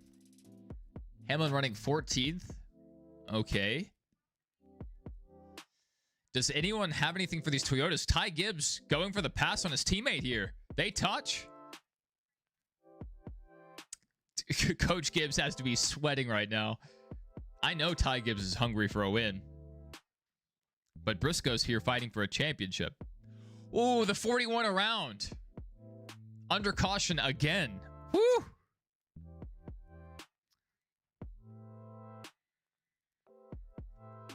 Come on.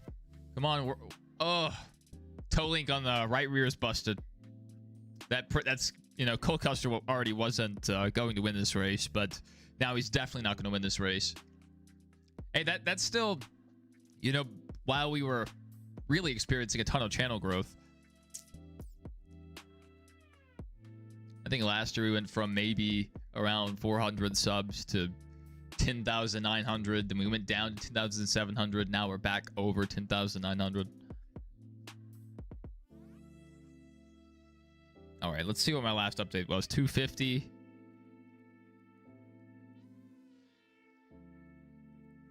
Lap 269, SVG spun.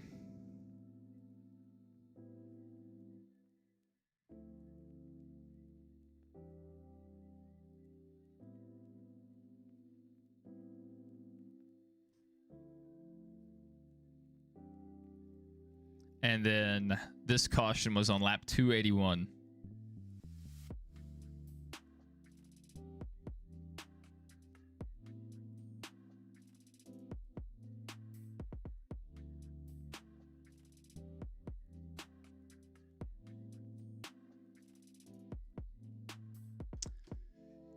Yeah. Custer's definitely out of it now. That broken toe leg. The teams have gotten pretty good at replacing these, so sometimes they're actually able to get back out on track. We'll see if he has that luck.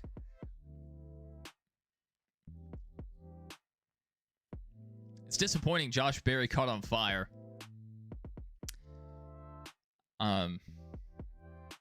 You know, Berry is more of a short track guy, so it would have been interesting to see if he could run well here.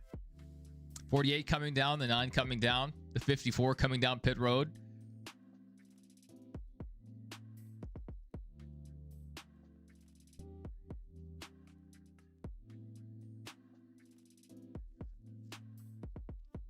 I wonder with that black car if they would be able to hide stuff from the laser inspection.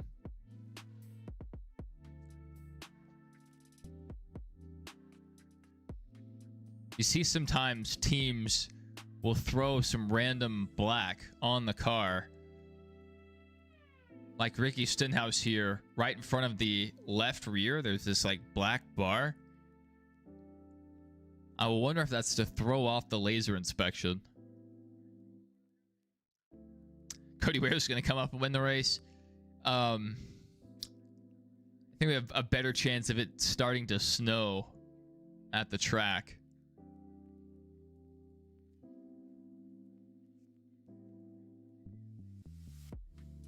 All right, LSU games coming back from halftime. Come on. Come out strong here, please. Please. The offenses just look kind of lost out there.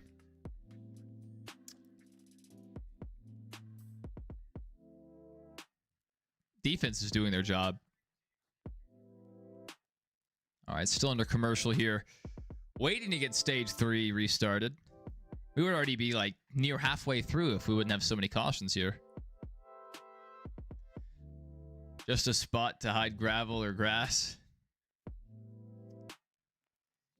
Maybe. It just seems a little odd that it's usually the rear quarter panel or, you know, some very specific part of the car, and it messes with the flow of the paint scheme.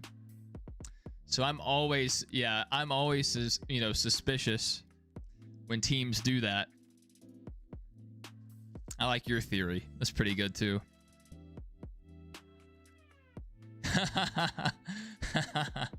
James said more like, where's Cody at the end of the race? Not Cody Ware. That's funny. I have not heard that before. Ty Gibbs win the race. You're gone. Yeah. I mean, he's ran a whale of a race so far.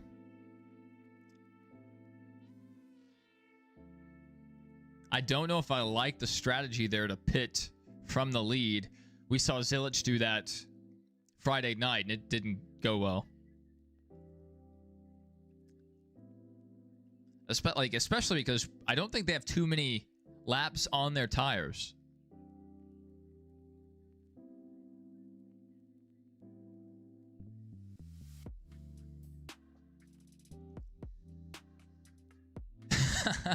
They're running a story on Austin Dillon right now. Yeah, they're gonna go all out. By the way, he's 2 laps down. Dude, he's gone. He's gone. And unless someone in the top 12 crashes out, Bowman needs to win the race. He is in a bad place.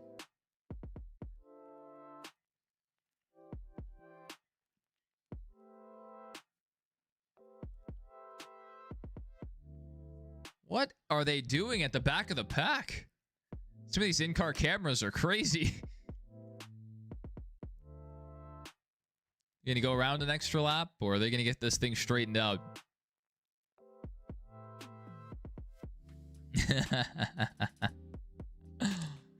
Yeah, I root for the Rick Ware cars. You know, they're not my favorites, obviously, but I like seeing the underdogs do well. So last year when Justin Haley was actually getting top 20 finishes on speed, I was all for it. And then they sent him to Spire, so that didn't last long. All right, restarting lap 288. Briscoe back out to the lead. Looks like Buescher is going to hold P2 on the inside. Impressive there. Second down for Florida.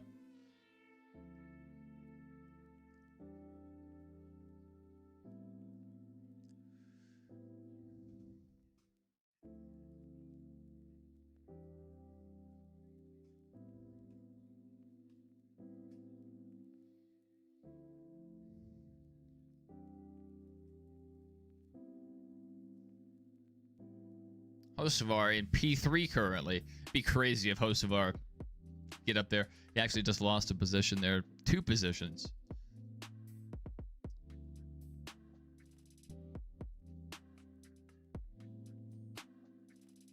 All right, third down for Florida.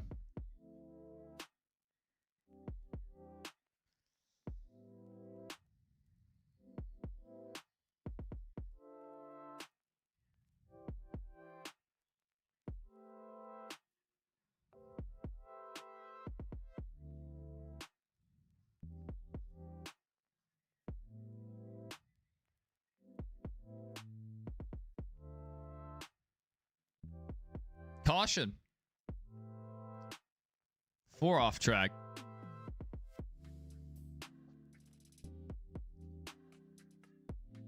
Talking about Byron. They took some tough strategy earlier. They went ahead and ran their qualifying tires and fell back through the field. And the way these cautions have fell, they've trapped a lot of cars a lap down. Other than that, I just don't think they have a ton of speed here.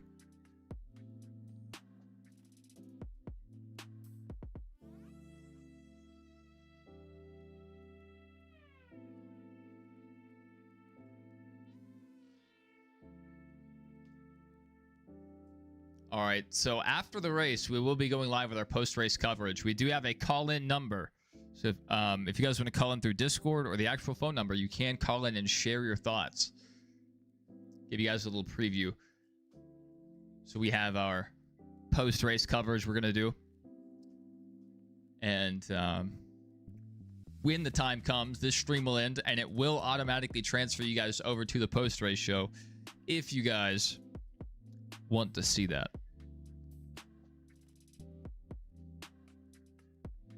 So don't touch that dial.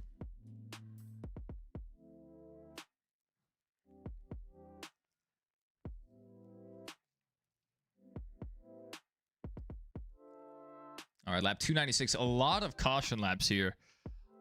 You know, especially with all this tire wear, I'm hoping we get a ton of green flag laps. I want to see how these tires age. I want to see the strategy. You know, every time we have a caution, we run 10, 15 laps. And so stage 3 is melting away here. All right, Hocevar down on pit road.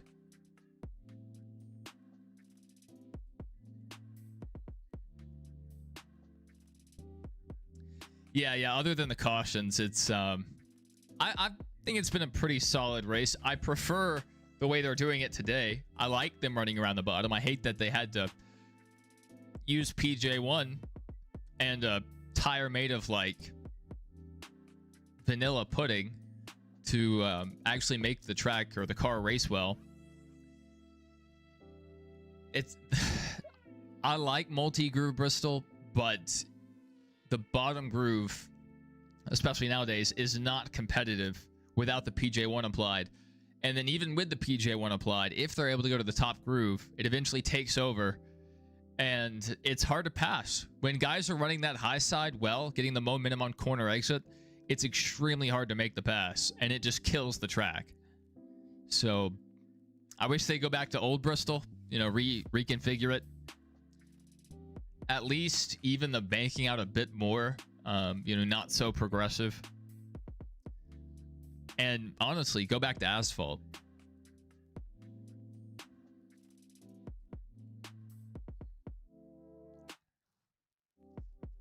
So many cautions lately. Let me write that down.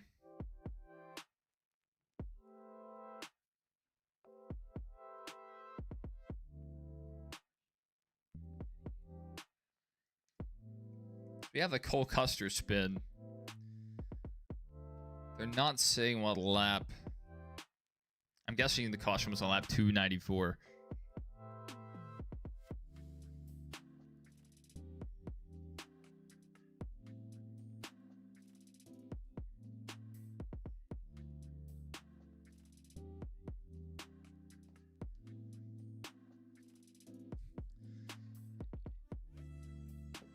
Yeah, I mean, a lot of these passes are coming down to whether you're on fresh tires or not. So the spotters are having to work overtime right here to tell their drivers, hey, a guy in front of you has old tires. You need to move to the bottom. You need to move to the top on the restart. So the tires definitely kept things interesting. If there wasn't this much tire wear, this might have been another stinker like last year. Thank goodness it hasn't been so far. I think it's been all right.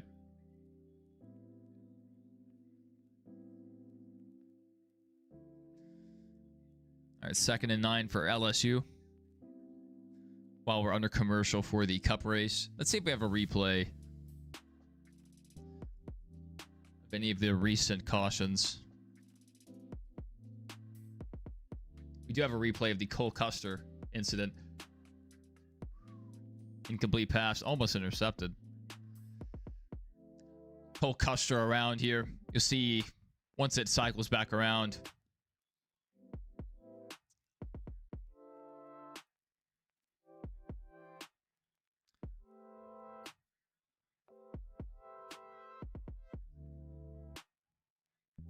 So was interesting.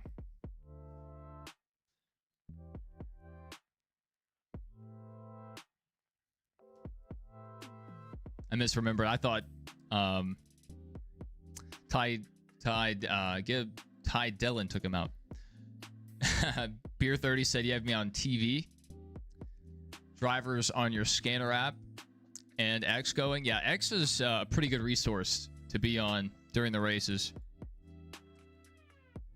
All right, we are back to green flag racing. 199 laps to go. Briscoe back out to lead. Buescher second. Third, Wallace.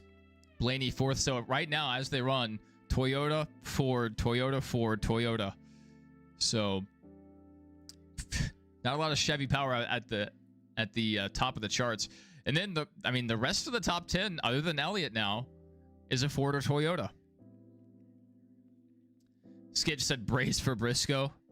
Imagine that being his official slogan, brace for Briscoe.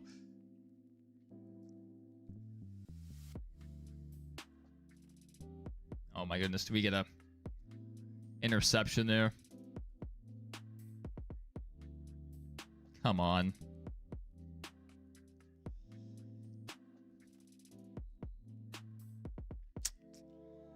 Well, LSU turned the ball over there, it looks like. I missed it.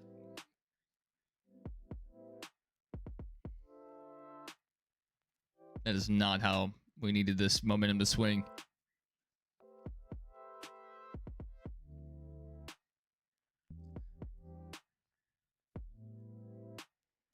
All right, are we actually going to see caution for something other than a single car spin?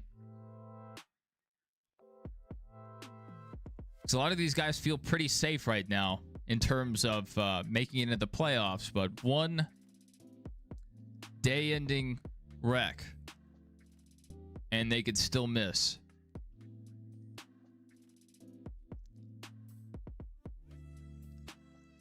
Lap since last pit. So Buescher is out on pretty old tires. Gibbs has the freshest tires among the top 5.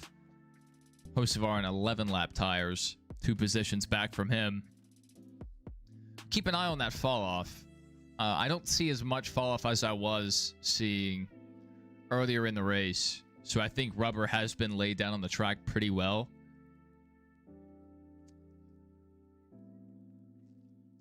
We definitely haven't seen the tires fall apart like they did in that first stage. Joe Gano, that's right. Joey Ogan. Or Joe Ogan.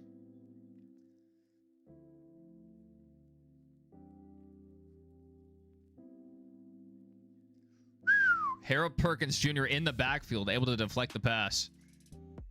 Man, if he'd been able to grab that, man. Oh, dear.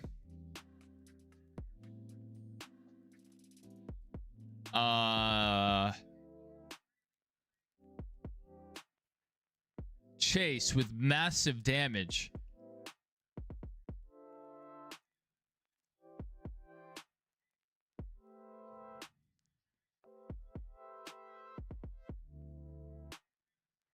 If they can't get this thing back out on track, this is possibly a worst case scenario for Chase Elliott. Chase Elliott is our Winston Cup points leader, and he's potentially going to miss the next round of the playoffs. I don't think he'll lose enough positions to miss the playoffs. I think he may have just enough. Let's see where he's scored right now. Yeah, I think he's still fine. He's 40 points above the cut line, and he can only drop less than 20 positions back. So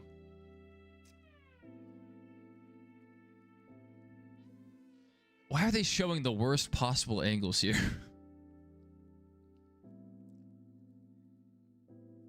So he shut the door and just got taken out?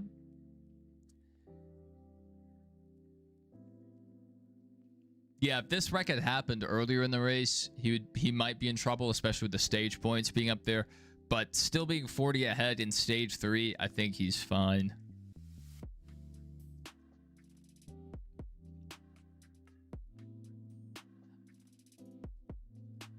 Yeah, they're trying to blame Denny Hamlin for that. I think John Hunter Nemechek just sent it in there.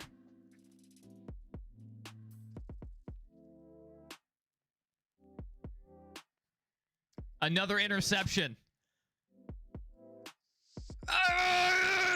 LSU touchdown. Dude, the defense. The defense. They're so good. They're so good.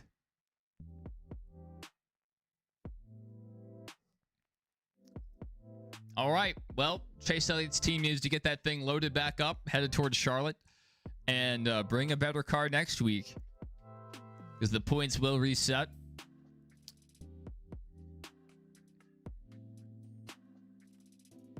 This may keep pit road closed for a little bit if they don't get this car moved out of the way. We have lost so many laps under caution this stage. It's actually kind of maddening. Cautions breed cautions. And in this football game, interceptions breed interceptions, apparently. Lap 311 was our last caution. Let's go. 20-10 LSU. Good stuff. Still 8 minutes left in the third. Plenty of time. Man, so many turnovers this game.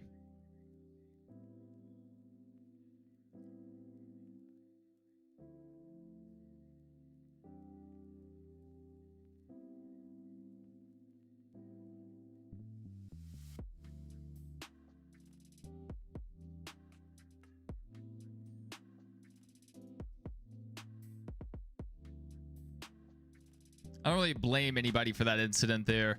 It seemed like pretty equal blame between Chase and John Hunter Nemechek. I mean, there was a hole there.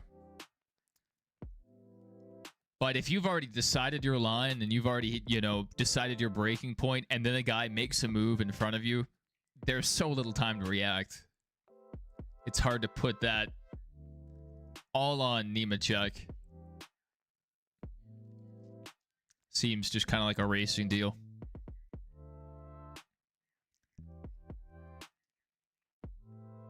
They keep bringing Denny into this. Denny did get into him, but I think the 42 was already into the 9 by then.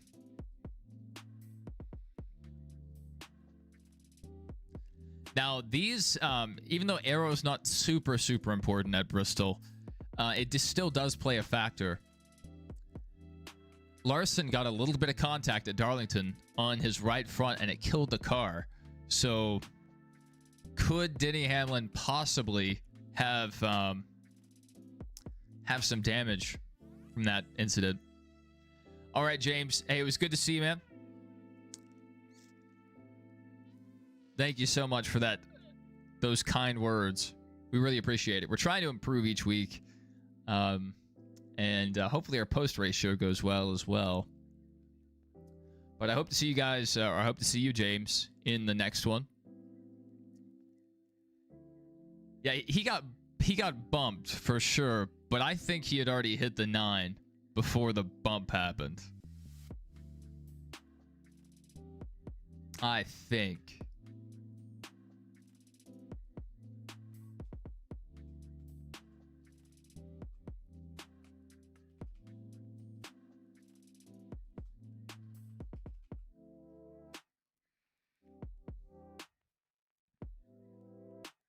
Chase Briscoe's still out front.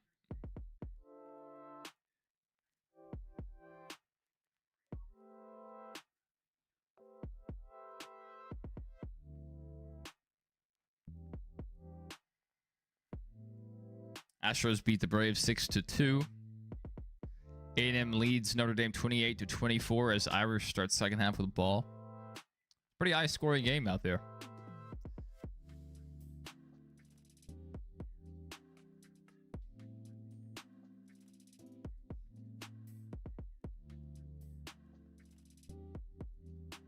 So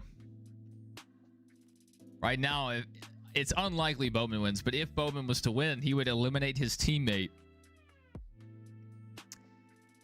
Honestly, that's probably what we need. We need Bowman to win. Chase Elliott's the most popular driver. If the most popular driver, the first place points earner under the old Winston format, if he got eliminated after the consistent year he's had, I think that might force NASCAR to change the system. That'd be a lot of angry people, a lot of angry Chase Elliott fans. That is a pretty looking car, though. That's silver. That's good stuff. And Chase is out of the car. Not really seeing much of a threat from SVG or Dillon. So it's really down to Bowman. Looks like Bowman's going to take the L there. Show you guys the car. I can do that.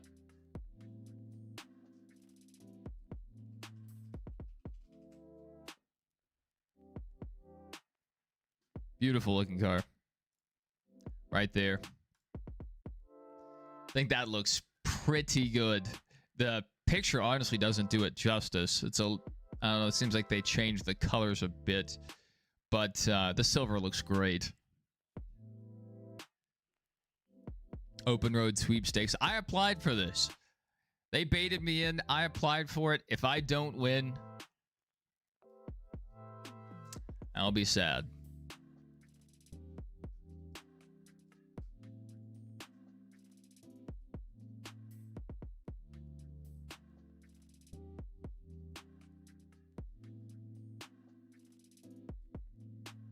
Yeah, we need more silver cars. More silver cars for sure. Well, LSU has a player down on the sidelines. On the Florida sidelines, too. Out there in enemy territory. Get those trainers across the field. So we have one Weeks brother ejected from the game, and now we have another Weeks brother down on the field. Defense is suffering some attrition here.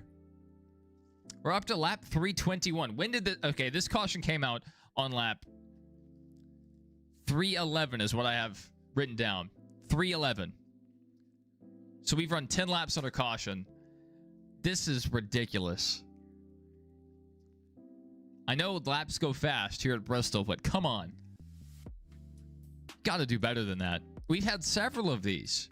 15 laps under caution. 16 laps under caution. Here we go. We're already at 11 laps under caution here. I'm tired of it.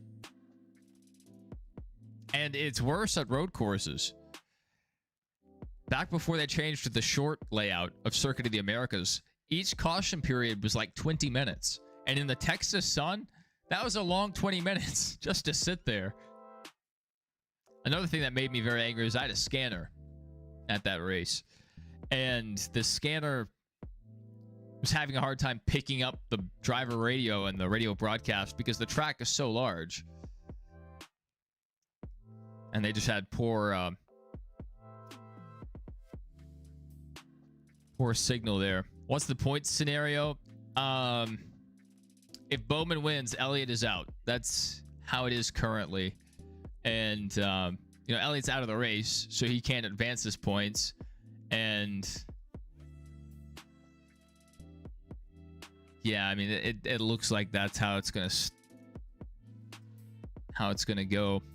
Now, if there's another caution, perhaps very soon, like maybe you know, if Chastain also DNF'd and lost a bunch of positions, maybe it would put him on the cut line. But it seems like Elliott is probably the one facing elimination here. They're saying there's a lot of debris in the entrance to pit road. I wouldn't doubt it. Seems to be the NASCAR thing to do. Yep, yeah, he can't lose any, but he also can't gain any. And Bowman, at this point in the race, since he didn't get stage points, or many stage points, I think he did in stage 2, but since he didn't get in stage 1, and didn't get enough in stage 2, he has to win to get in. Honestly, if he hadn't have completely fallen apart at Darlington and Gateway, right now Chase Elliott would be below the cut line. Yes, so they're in a win situation, and SVG's not going to win, and Austin Dillon, barring some miracle, is also not going to win. So it's really just down to Bowman, and I don't think he's at winning pace today. So it would take some special strategy, some very aggressive racing Bowman, speaking of Bowman, he is on pit road. It's a shame that in his best race of the playoffs so far, he's probably going to get eliminated.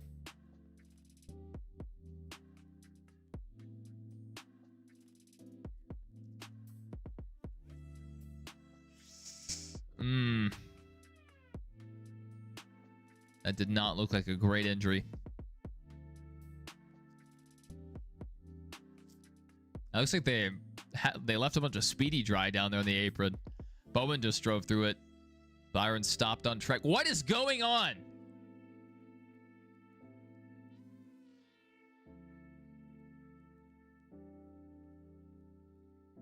Good heavens. We almost had a wreck of the cars coming on pit road and coming off pit road. That looks like the AI on a NASCAR video game. 3rd and 4 for Florida.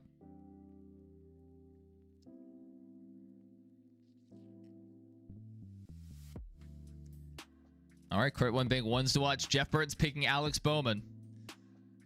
He didn't get it. That's a generous spot. He did not get that. He did not get that. Bad spot. That's going to be a first down. I don't think he got it. I think he was a few inches short there. Yeah, imagine the speedy dry. You know, imagine they got it on their tires there. Thankfully, you know, they're fresh tires, so they're not too hot. But imagine they picked up that speedy dry and then had to slam on the brakes for those cars coming on pit road. That could have been a day-ending incident for someone. Oh, baby, that's a sack. That's good. Back him up. Back him up. Hey, big man. He got the sack. So Wallace up front, Gibbs second, Hocevar third, Keselowski fourth. Those guys have been up front for a lot of the race. Definitely good performance from them. Stenhouse having a good recovery, running 8th after spinning earlier in the race. What is speedy dry? Yeah, basically kitty litter. You see all that dust on the bottom of the track or sand. When someone drops fluid on the racetrack, they come by and dump that out and it absorbs the fluid. And then they'll usually send through a sweeper truck to sweep up the remaining dust and dirt. Oh my goodness, first down for Florida. That sucks.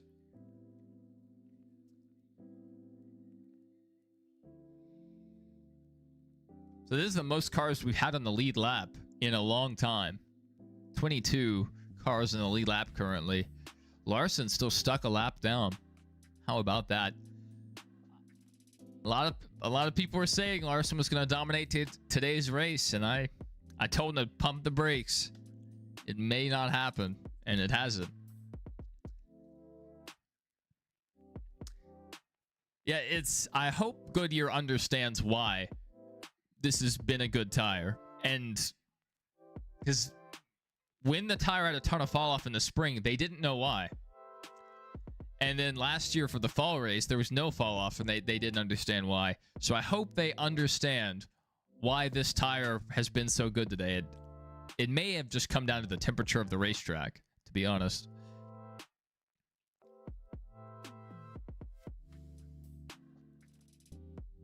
Oh my goodness, Ellis, you can't wrap up here.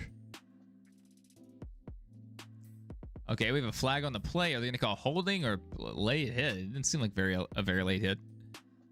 Lap 329. The caution came out on lap 311. And we're still under caution here. Yeah, holding on Florida. Back him up again. 2 steps forward, 1 step back.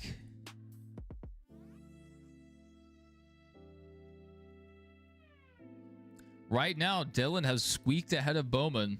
Not that it really matters. Both of them have to win.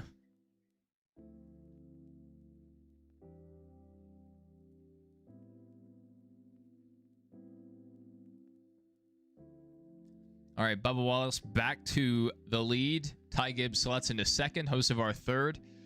Briscoe into fourth. Now Briscoe into third. See if he can hold that. 3 wide on the track. Hamlin all the way at the top. Oh, Austin Hill might commit some terrorism here. Austin Hill into Denny Hamlin. Hey, Austin Hill may be might be my guy. Just take a little right turn real quick. Okay, Bowman just got shuffled out of the top or out of the bottom groove. So he's going to lose some positions here.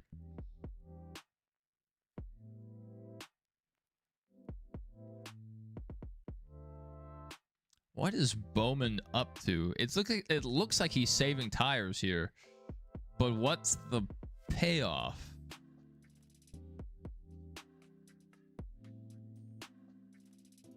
He may just not be able to run that upper groove. I mean, I guess not enough cars have been running it tonight to lay rubber down.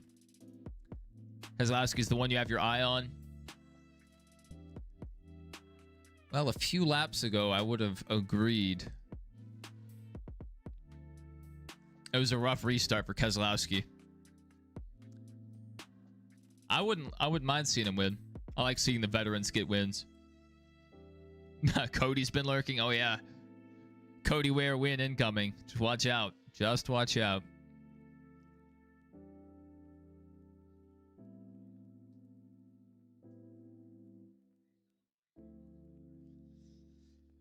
So 4th and 9 for Florida here.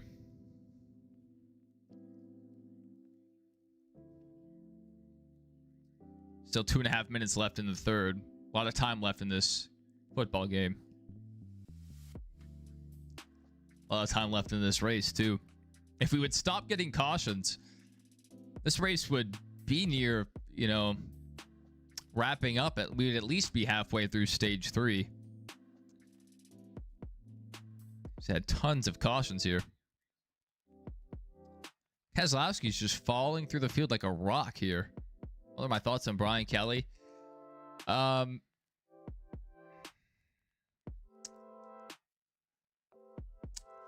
He's able to bring people in, but I don't think he's brutal enough to fire people when they need to be let go. Our offensive coordinator, with all the talent we have on offense, this team should be championship caliber, especially with how great the defense has been playing this year. And just the play calling is a bit odd at times, and it seems like the offensive line is just getting beat constantly. I think some personnel changes are in order, and Coach O would have made those changes. But he's not performing terribly. It's just sometimes he makes a call, and it just makes me scratch my head. You know, I'm like, what is going on there? All right, big play for LSU there. 3 teammates fighting it out right now. Justin Haley's trying to get his lap back if we get another caution here. T. Van said he likes Cody Ware a little bit more than Lenny Hamlin. Lenny. Sometimes they call him Henny Hamlin. I just know Denny Hamlin likes Hennessy. I just can't prove it.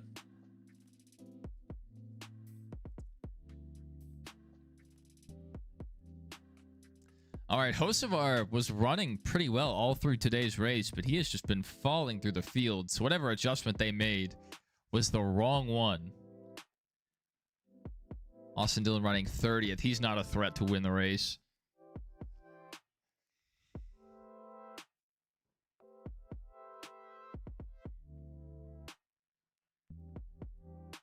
Corey Heim having a good run. Corey Heim's running better than Riley Herbst by 1 position right now.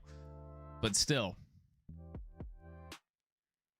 you have a guy who's been, you know, had a few part-time appearances versus a guy who started every race this year, and he's outrunning him.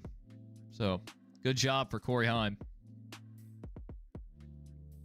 3rd and 2 for LSU here.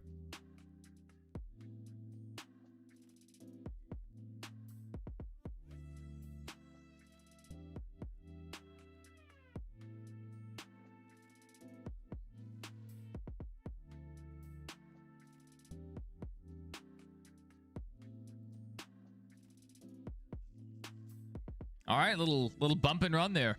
Ty Gibbs up to third. Blaney able to take advantage of that and get around Bubba Wallace. Bubba's going to lose a couple positions here at least.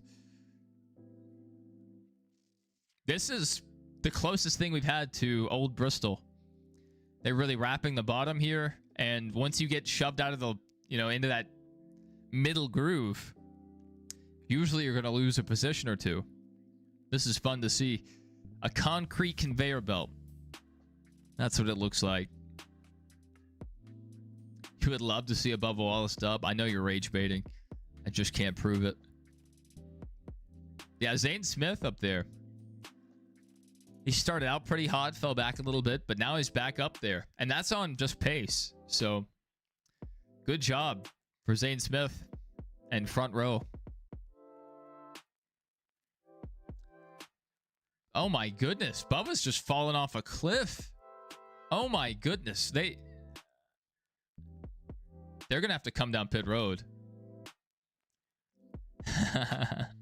I don't trust you.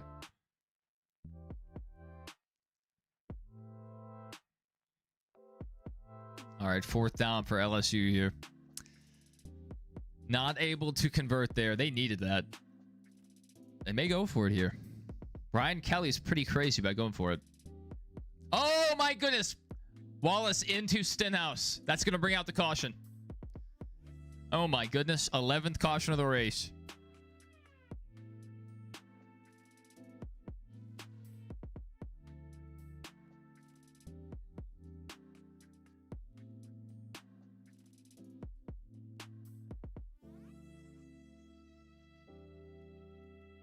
Yeah, the tires were shot for Bubba.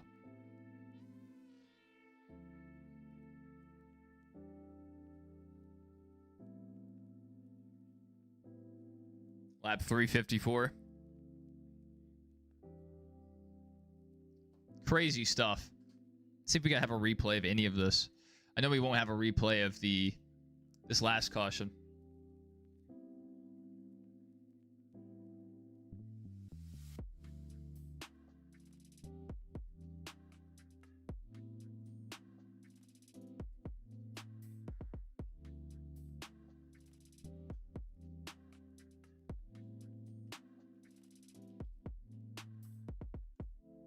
Go to NASCAR's page. So this is a replay of our last caution, I believe. Nemechek getting into Elliott, taking him out of the race. Yeah, that was our last caution. Onboards from both of them.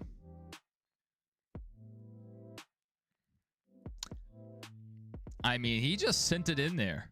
I know Chase was going a lot slower, but I mean, that's a bit rough.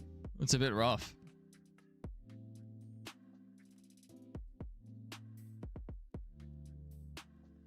So Bubba just apologized over the radio to Stenhouse. It definitely wasn't like intentional on Bubba's end there. His tires were clearly just terrible. So it is what it is. Yeah, I mean, I've liked what I've heard from Bubba the last couple of weeks. Last week, he got into... I forget who we got into, but he apologized immediately, so... I like to hear that. I don't like to hear excuses. It's like, even if you're not sure if you're at fault, at least in the moment, take responsibility. And then if it turns out it's not your fault, you just look like a classy person. It's better than like, oh, yeah, I have no idea what happened. I have to see a replay. Then you just look like a jerk. See if we have a replay here. Yeah, that definitely wasn't anything egregious. Look at that. The fall off earlier in the race. We were having some crazy fall off earlier.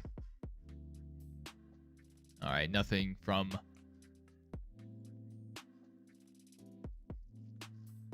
Yeah, no update from NASCAR yet. Let's check Xfinity. See if they've posted a replay. Look away, Chase Elliott fans. That's tough. I wish they could get us a better angle to see if he had already made contact with the 9. Maybe that is more on the 11. Now that I see that angle a little bit more. Under commercial again here. All right, fun race. We just had a ton of laps under caution so far. Kind of killing me. While we're under commercial, I'm also going to take a break. I'll be right back.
All right, we are back.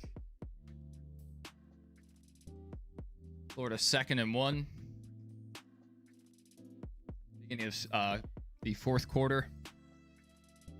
And that doesn't look good.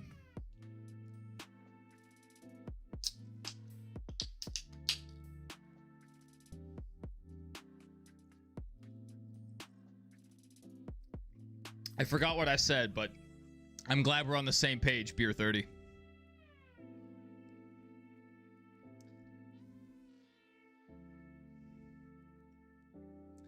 All right. Briscoe with a great restart on the inside. That's really the first good restart I've seen on the inside all week. Really, it's been that high side pretty dominant unless the guy on the outside had old tires. Hamlin might bring out another caution here. Hamlin up the track. Able to slot back in.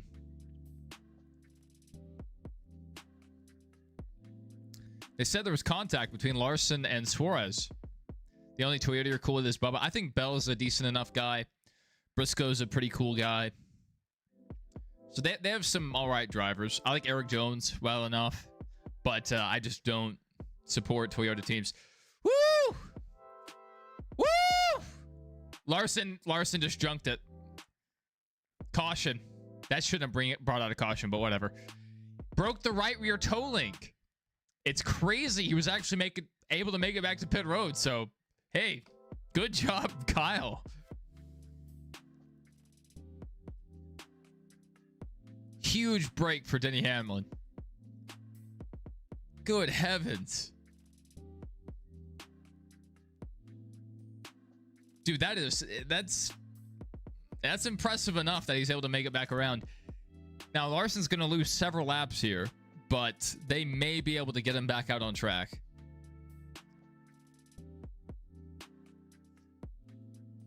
That was wild. What was that, lap 364 maybe?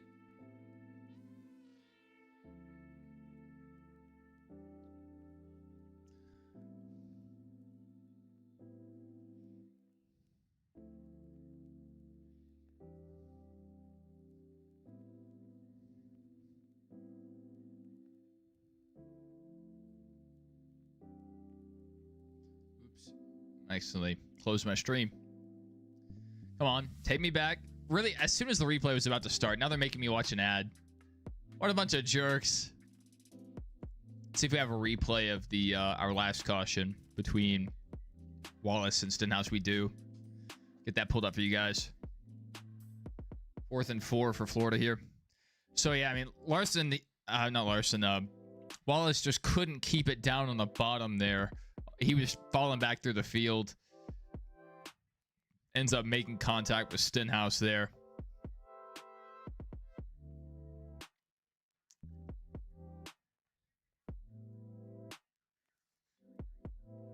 That was rough. I know Hamlin was kind of in trouble up there. You know, started, you know, on the outside row up front and had already fell back several fields. Yeah, the NASCAR looks really good.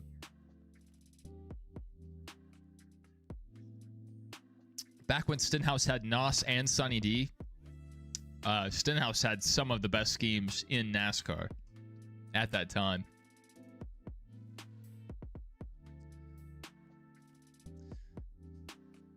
All right, let's get back to our leaderboard.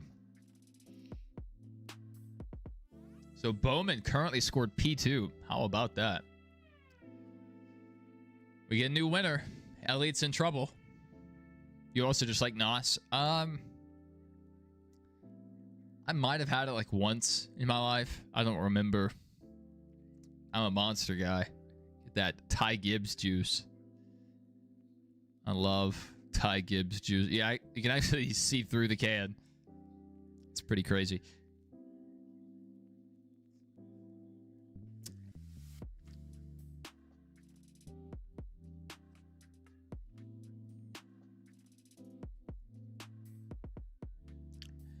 I mean, I disagree, but that's all right. You can have your opinions, even if they're objectively wrong. If Red Bull was better, they would come in bigger cans.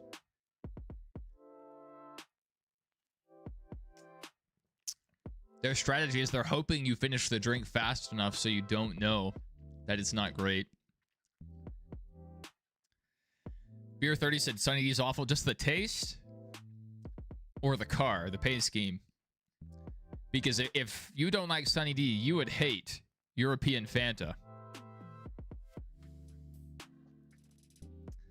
Because it doesn't taste anything like the Fanta we have over here. Ours is very syrupy, like a fake orange flavor.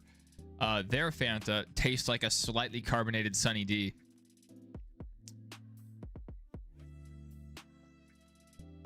All right, Bowman, 10 points under. If they had just executed on pit road one of the last 2 weeks, right now Bowman would be in the playoffs instead of being below the cut line. Yeah, it's disgusting. We do have a foreign market here in town that sells the European Fanta. It's where I got my Russian chocolate bar, the Alyanka. In Tarkov, it's called Alyanka, that chocolate bar. Exact same packaging. Definitely a copyright issue. You enjoy Grey Pico? I used to drink Grey Pico sometimes. You just don't see it available that widely. Kind of like Sundrop. Like, Sundrop's a pretty well-known company. I think they were the first to have a citrus soda. So they've been around a long time, but yet they're just not the popular brand. Yeah, it was 364. So we made it less than 10 laps between cautions.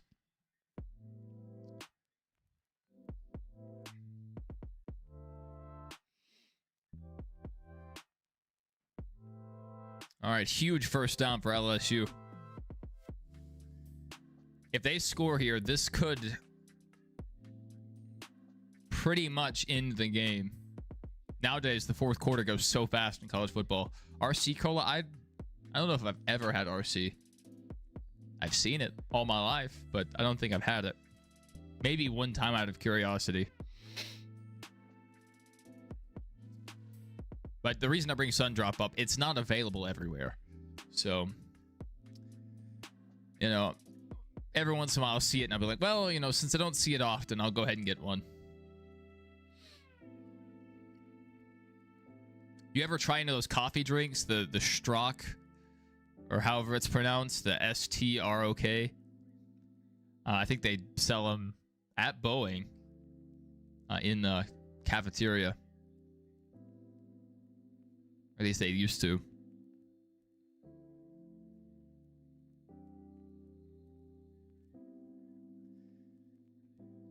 Yeah, are you talking about the white and blue gas station or the gas station where the guy got shot?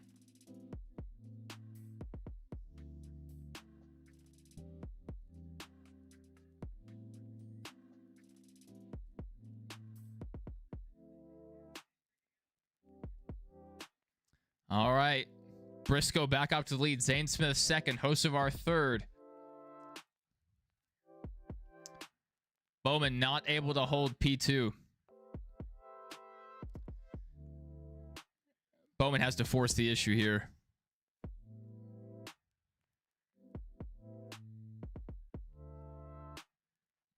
Whoa, Briscoe up the track.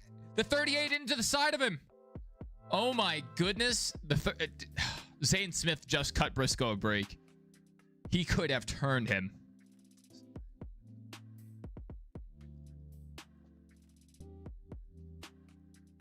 Yes, I'm aware. I'm aware of that one. Yeah, I'm not a huge fan of it. I prefer the Starbucks ones, but I mean, they're super sweet. I wish there was a mid thing, like in between the Starbucks drink and the whatever that brand is.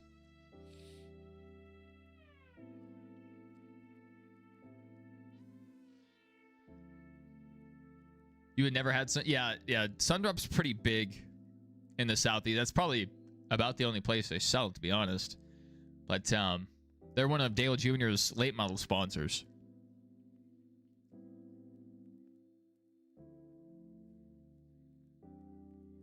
Yeah, I'm trying to see the race here. I'm trying to see the race. If you're going to do a replay, go side by side.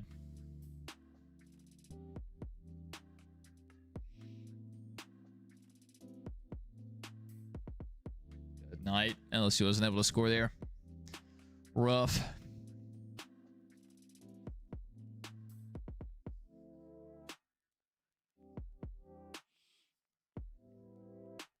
Hocevar closing in, just 2/10 back. So he's gotten around Zane Smith. Zane might have overheated the right rear on that near spin.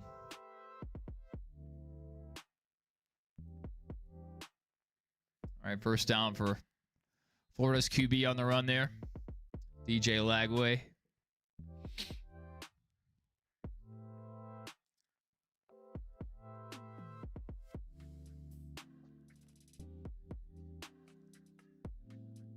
Where's Bowman running?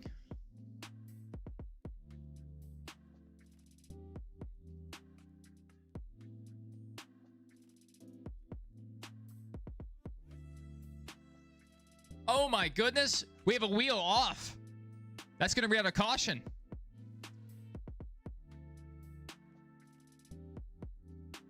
It's Denny Hamlin.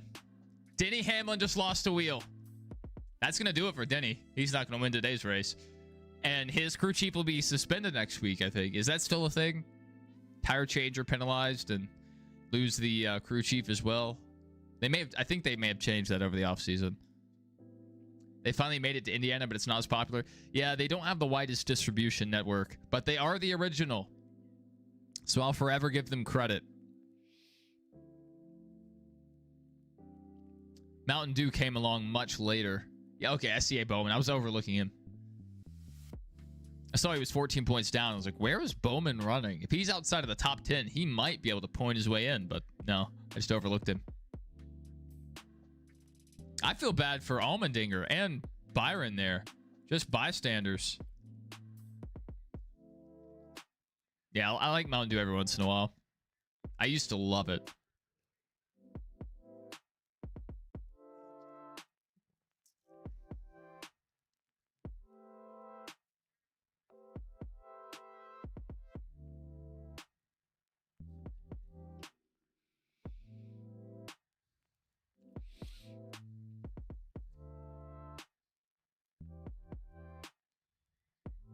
Good breakdown by Latart there on the replay. Yeah, that might just be a vacation. You know, it came off of pit road. I'm not sure of the exact rule. I know what it used to be.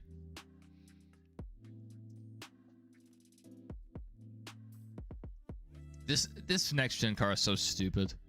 The single lug. You didn't see this with 5 lugs.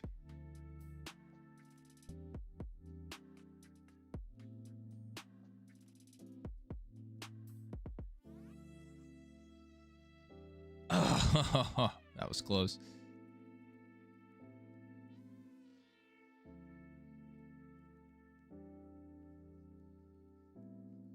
No replay yet for the last caution between Larson and Suarez. If we get a replay, we'll play that. All right, what lap did this caution come out on? 384. Good night. This has been a caution-filled stage 3. 1, 2, 3, 4, 5, 6, 7 cautions so far in stage 3 alone.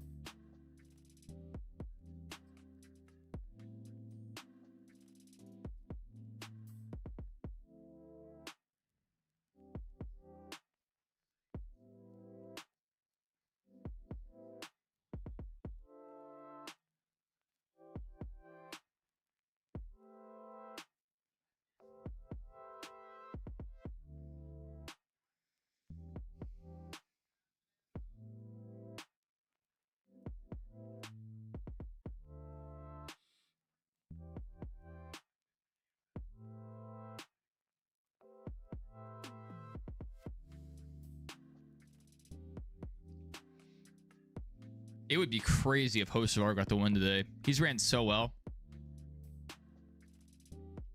Yeah, I'm not a fan. Yeah, all of Hamlin's safe tires are useless now. Yeah. Once the underbody on these next gen cars gets damaged, which it probably did, losing a whole wheel there, car's probably not going to run as well. Because like so much downforce comes from the underbody of this car. Yeah, I mean, I dislike the next gen. The Xfinity's the best racing we have right now in NASCAR, but I still keep up with all the divisions. I still enjoy it. I still like watching it. It irks me knowing in the back of my head, not that far back, that we could have better racing. It could be better than this. But NASCAR is stuck in their ways, their ego, thinking they know best. Lewis Chesney wants Zane Smith to win. Beer 30 said 17. Ugga Dugga's my friend.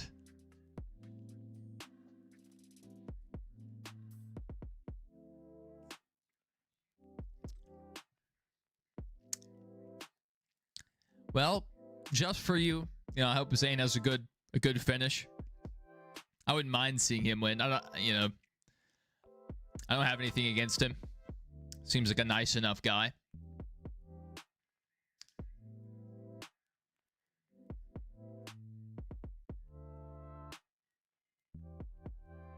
Irene's also rooting for Smith. Not bad. Not bad. So we have a few Hamlin fans. We have a few Zane Smith fans. How about that?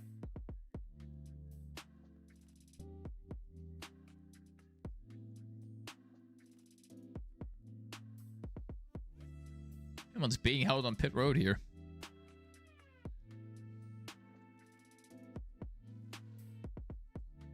We're on lap 390, so we've already lost, 7 laps now under caution? it may take a completely different designed car because the car is so draggy. They would have to add a ton of horsepower and probably narrow the tires. I say just bolt the old tires on there, the old wheels. The bigger sidewall. Because one of the stupid things about this car, it looks good, but the shorter sidewalls on the tire, it creates less of a slip angle, so the drivers can't recover from spins as easily. And on top of that, once the tires go flat, sometimes the cars just get stuck. And that's been an issue since the next gen became a thing. And at least increase the sidewall a little bit, and then throw the 5 lugs back on. Because that created a skill gap between the teams. And also, just hearing that air gun go to work on the 5 lugs, that was an iconic NASCAR sound. They wanted to go all in with technology on this stock car. And maybe it races better, by itself and in single car runs. But it's taken some of the race out of the driver's hands.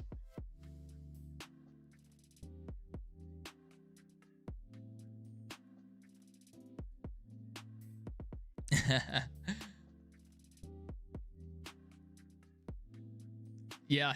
I mean, all things considered, even though, multi-groove Bristol hasn't really been popular since it became a thing, and the next-gen car is not great, especially on short tracks, this has been a good enough race. Goodyear brought the perfect tire, it seems like. Oh, another interception for... Oh my goodness. Another interception for LSU. 6 minutes left. The game's probably over. If they can get a few first downs here, it's iced. I've still enjoyed the race. I enjoy the racing weekly. It's just... It could be better. So, like, I'm not completely, anti-NASCAR negativity, but... I just wish a few things would change.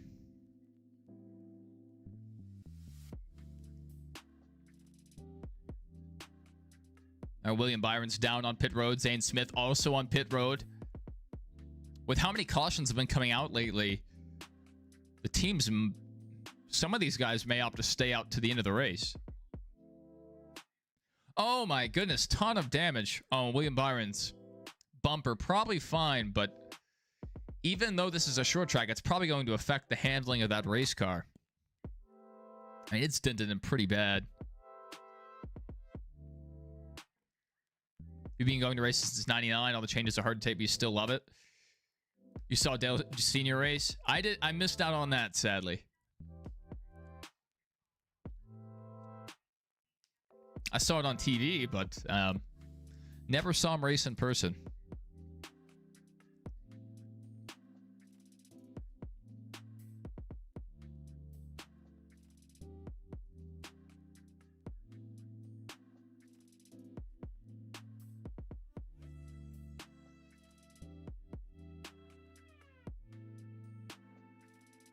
They had to put the drivers out on a tire that shreds to produce some kind of racing, and the car is so poor that they're having to give these teams tires that completely shred and fall apart, because if they don't, they stay out on track for 150 laps in aero block. Last year's Bristol night race, I actually have a clip of it here. It's on my starting screen and my pardon screen. So this is from last year's Bristol night race. See all those cars up top? It looks very different from this year.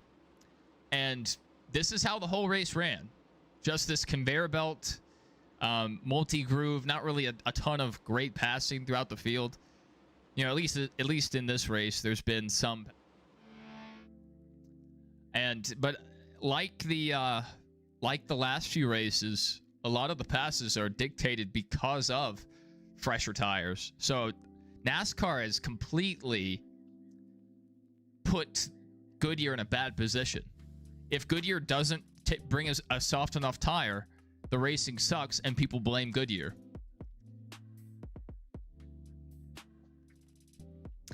And if If Goodyear brings a tire that's too soft and shreds and falls apart, then it's also Goodyear's fault. So they're walking a fine line, and they shouldn't have to rely on the tire to fix the racing. The tire will always play a part, but it shouldn't be the sole decider on whether or not a race is considered good or whether or not there's passing. That's just my 2 cents.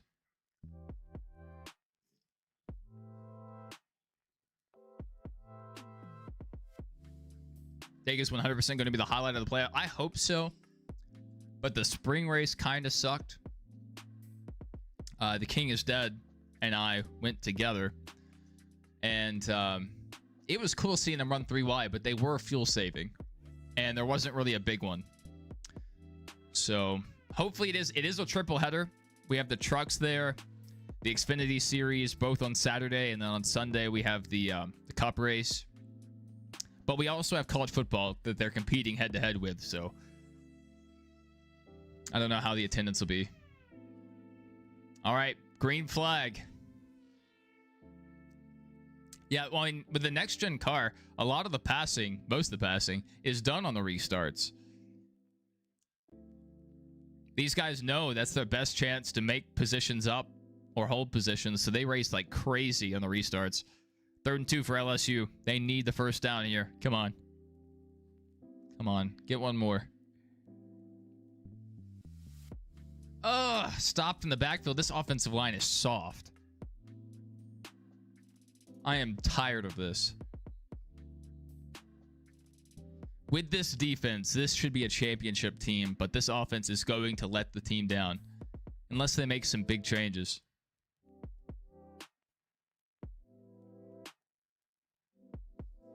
Noah's on the back of Todd Gilliland.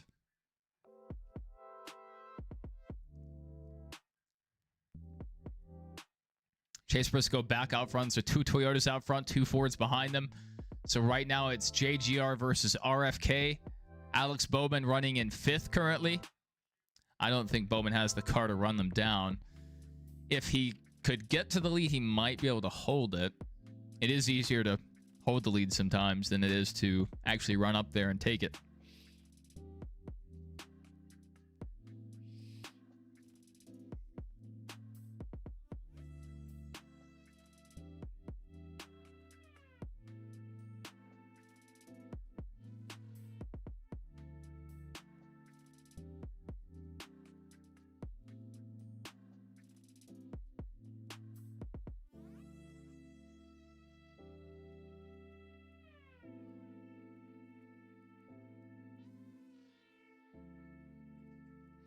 All right, 46 laps since last pit. Zane Smith has the freshest tires. So if it comes down to it, will Zane Smith be able to make up enough track position to stay out the rest of the way? Or will he just come in for a short pit? I think it comes down to how the cautions play out. I almost knocked everything over.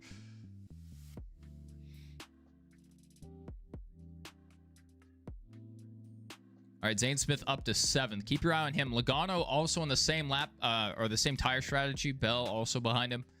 So these fresher tires are making their way up through the field.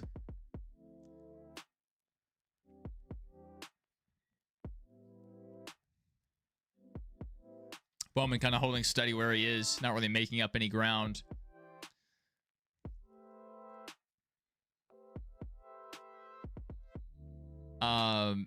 Beer 30 said Nemechek dropping. Yeah, where is he currently? Running 15th. And Denny Hamlin fans said if we get another yellow, he'll yell "Ride the Dente." How about that? Ride the Dente is on Spotify, so you can find the full song.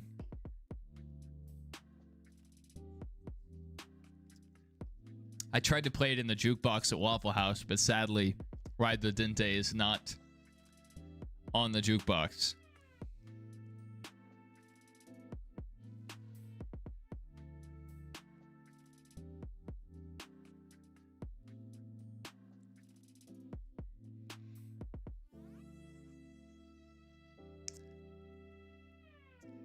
Yeah, I wanted to play it.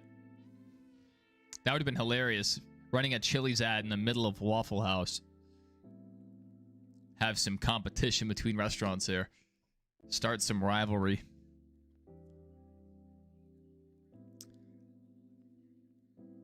Briscoe able to hold up out front. He's having a really good race.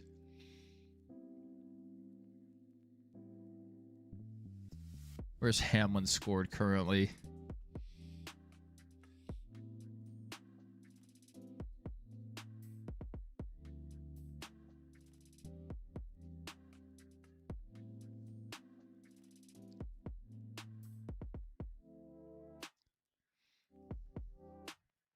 If Hocevar wrecks, Julio ride the Dente.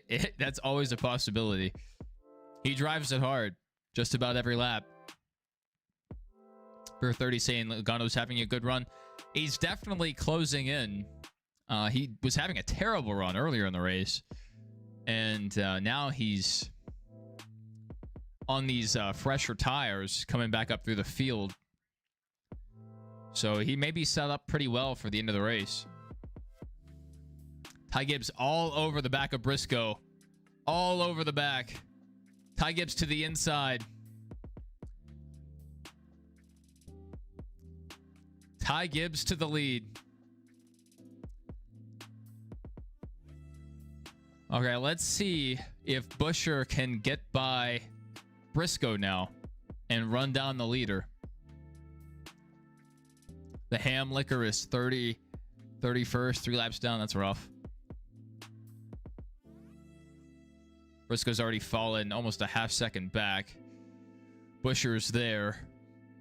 Maybe going for the pass soon. Seems like he needs another lap or two to set him up here. It's getting, you know, the pay window is opening up shortly. So these guys are going to have to start using the bumper. It's just hard to get to someone's bumper in this next gen car. Yeah, at least Denny's locked in. That's the advantage of being locked in. Oh my goodness, another interception, LSU.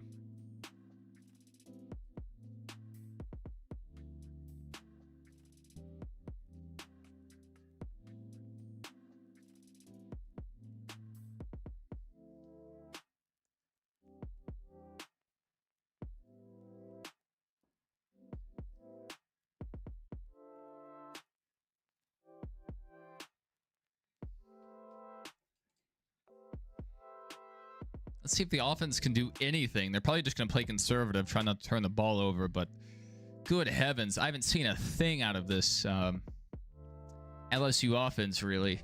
They have a few good plays, and that's about it.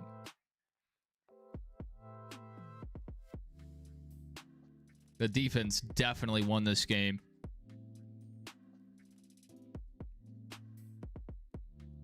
Blake Baker is a genius.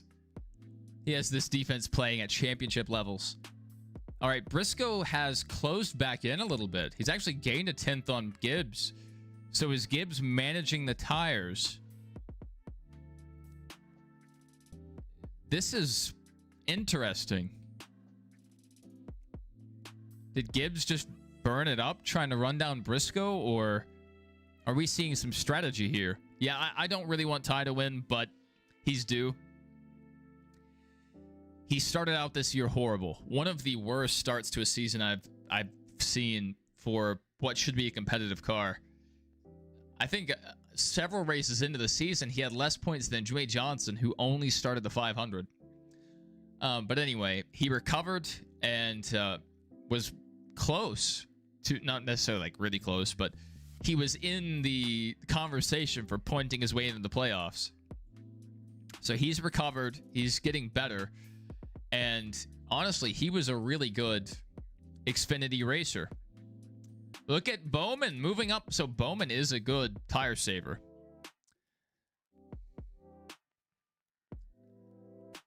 Bowman up to third. I like this. I like this a lot. But Bell on fresher tires, only back 2 positions. Bell's going to get around both of them here pretty quickly. There's not much Bowman can do here. He's just going to have to try to follow the 20 through. 17 on pit road. Fire in the right front. Is that still a thing? Is he still on fire? Looks like it probably put itself out.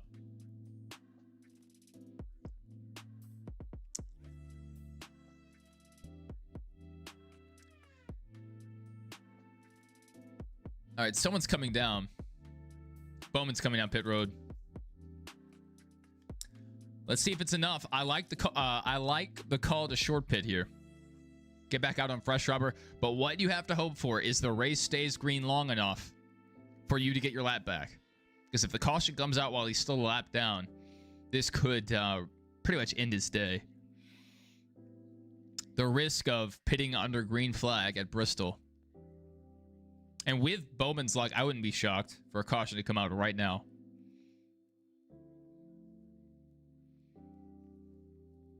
What's the asterisk before certain driver names?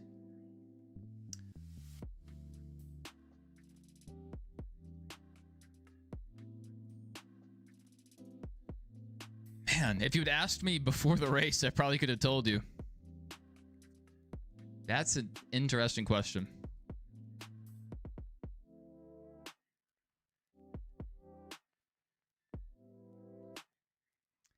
I'm not sure what the asterisk is. Usually when you see a pound sign, that indicates a rookie.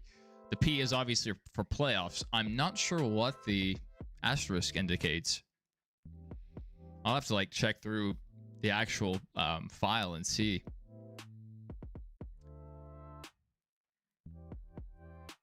Ty Gibbs just ended his race. It's over. Ty Gibbs is done.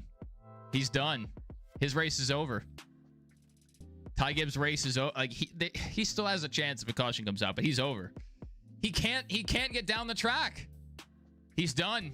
It fell apart for Ty Gibbs. If you are a Ty Gibbs hater, your time is here. Your time is now.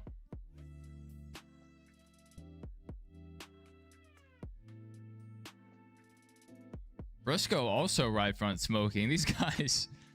Woo! Briscoe a little sideways on exit. Keselowski to the lead temporarily. Bell has the freshest tires. Zane Smith 6/10ths back from him.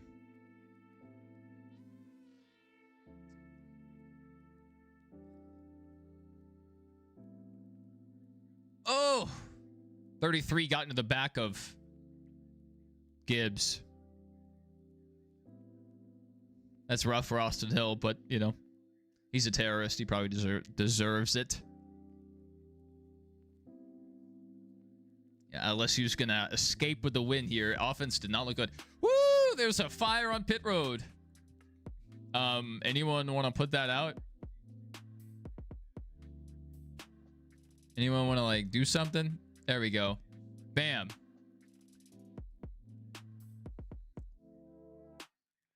Yes, the tires quickly fell off there. Definitely less fall off than the start of the race, but it's good to see there's still being some. I think Goodyear nailed the job here. Nailed their task. Another fire on the right front of Reddick. Seems like a lot of these guys come down pit road. They throw the new tire on and a fire breaks out. Interesting. Oh my goodness. Flag on the play. This is probably coming back.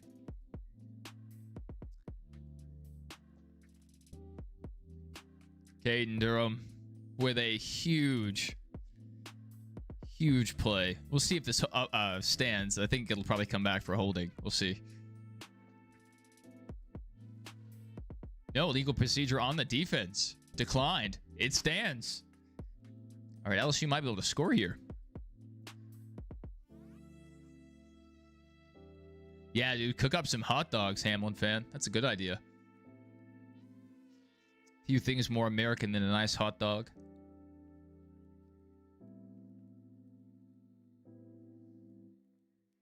Man, I wish Caden got that touchdown. Finally some production out of this offense. Bowman is all over the back of Ty Dillon. This is what you have to do. The pay window has opened. You have the fresh tires. You need to work your way through the field here. Bowman has to get his lap back here before caution comes out, if one is to come out. Yeah, still one lap down. Only one car on the lead lap. This is actually wild.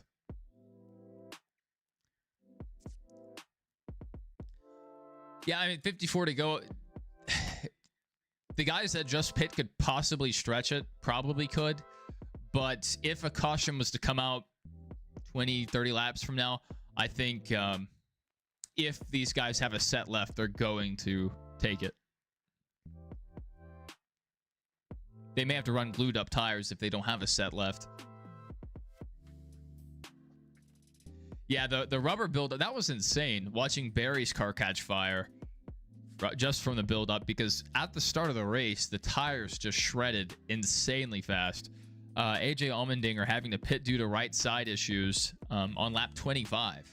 So that was crazy. Good to see you, Brian Scott. All right, Joey Logano on pit road. I don't think Keselowski's pit yet.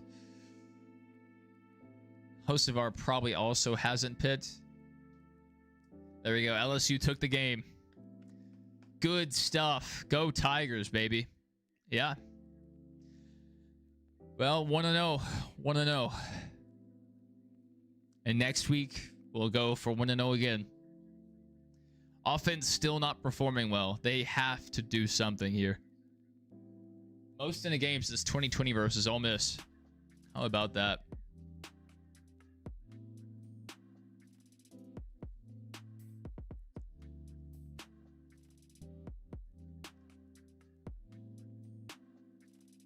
So Bowman's running fourth. 4 seconds back. So Bowman has fresher tires than Zane Smith, but he's 2 seconds back. Keselowski is staying out pretty long. Not sure what lap tires Hocevar is on, but I'm pretty sure they're older.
All right, Hocevar's closing in. Oh, Cindric's gonna have to come down pit road.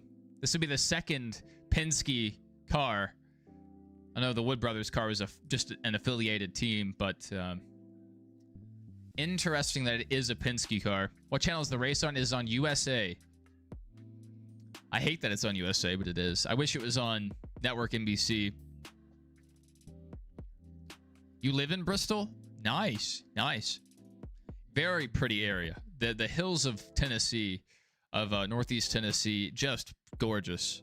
Gorgeous place.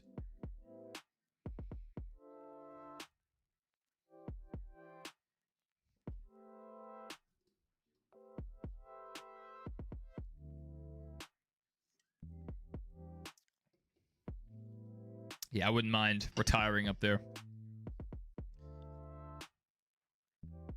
If I could find a nice job up there, yeah, I'd move in a heartbeat.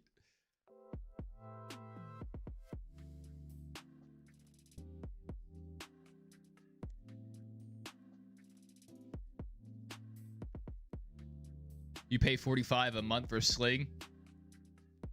The orange or the blue package? Or do you have the bundled one? Points right now? They're showing them right now. Bowman is 3 points below Cindric. So, depending on how it goes, Bowman might be able to point his way in if Cindric falls off a few more positions. And if, I mean, Bowman kind of just has to... He basically has to win to outpoint Cindric as they run currently. Let's take a look at this points battle. Let's look at our leaderboard. Yeah, Cindric's not going to drop 3 positions, so Bowman's still in a win and you're in position. It just sucks for Bowman that 3 points is going to decide his playoff destiny when he's top 10 on points if they were doing a season-long format.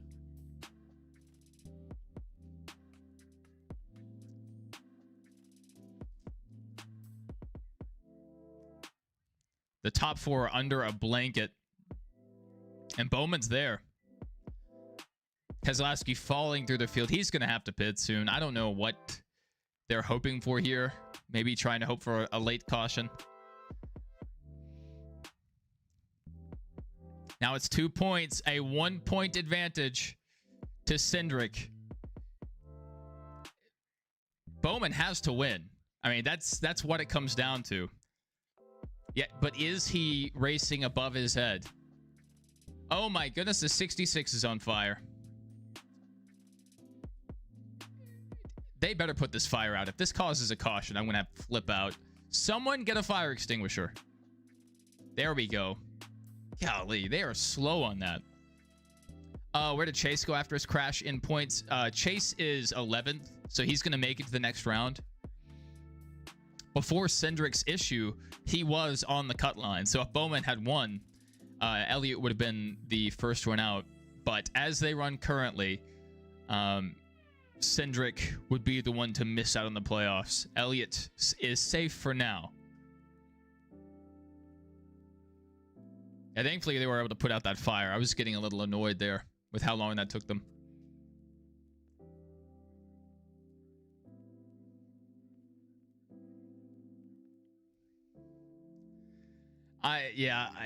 I'm annoyed with NBC as well, and Fox for that matter. I wish every NASCAR race was on network prime network television, like over the air, like major NBC, main NBC, main Fox. That way you don't have to pay crazy amounts of money to watch NASCAR all year long. I watched the LSU game on antenna. Even though I have a cable package, I still watch through antenna because it's less delayed and the image looks better. Yes, Brad, I am so annoyed that they don't have the points as they run. The broadcast team has it apparently. Why don't we have access to it? Because after the race, I have to wait for someone on Twitter or the broadcast to show the points so I can show it to my post-race audience. By the way, little self shout out. We will be doing a post-race stream after the race concludes. You don't have to change anything after the stream ends. It'll automatically transfer you guys over to the post-race coverage. If you guys want to call in, we do have a phone number, and you can call in and share your thoughts on today's race or whatever's going on in the world of NASCAR, and give you guys a minute or two to share your thoughts if you're interested. That'll happen as soon as this race ends. We will wrap up and the post-race coverage will begin. Give you guys a little preview of that. This is what we have currently. So this is what it'll look like. I think it looks pretty good. Proud of it. $238 Comcast bill. Oh my goodness. That is crazy. So the package I went with this year, I also have Xfinity for internet, but for television, I went with DirecTV. They have a sports package, and it's $50 a month for the first 3 months, and then it goes to $60. So I think that one's pretty good. And it includes ESPN Unlimited, which comes with the WWE pay-per-views and all the, not all, but a lot of the college football games. So that is crazy, Biggles. I hate Comcast so much.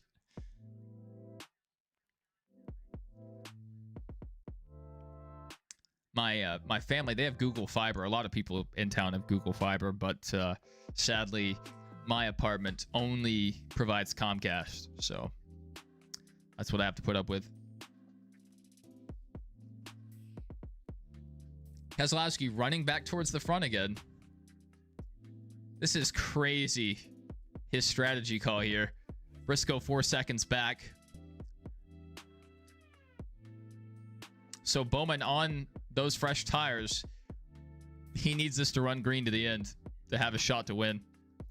He is behind Zane Smith, so he has to make up one position to regain that lead in that pack of cars. If a caution came out right now, they would go a lap down.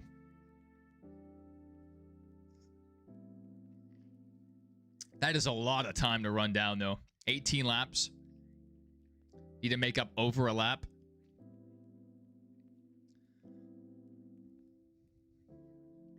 You have Prime, no Max.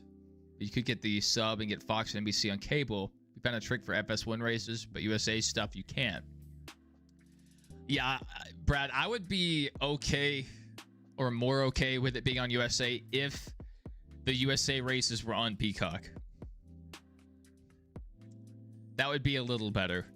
But nothing beats the Prime coverage. That was fantastic. It was really good.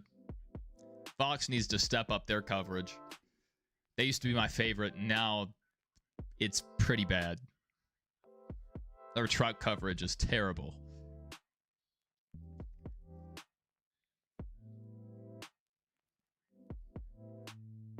Yeah, this is definitely a wild ending to the race. The strategies are all over the place. Bowman and Zane Smith have made their way back to the lead lap. Keselowski, if he can stay out for 10 laps, he might win this race. I mean, he needs a little more than 10 laps, but I mean, can Bell make up 3.5 seconds? Oh my goodness. It's going to be a caution. It's going to be a caution. Which idiot caused this? Keselowski was... he looked like he was going to win this race. Oh my goodness. And how... is this going to be a green-white checkered? Because we're probably going to lose 10 laps under caution here. This is ridiculous. This is absolutely ridiculous. The 41 running way off the pace. Why would...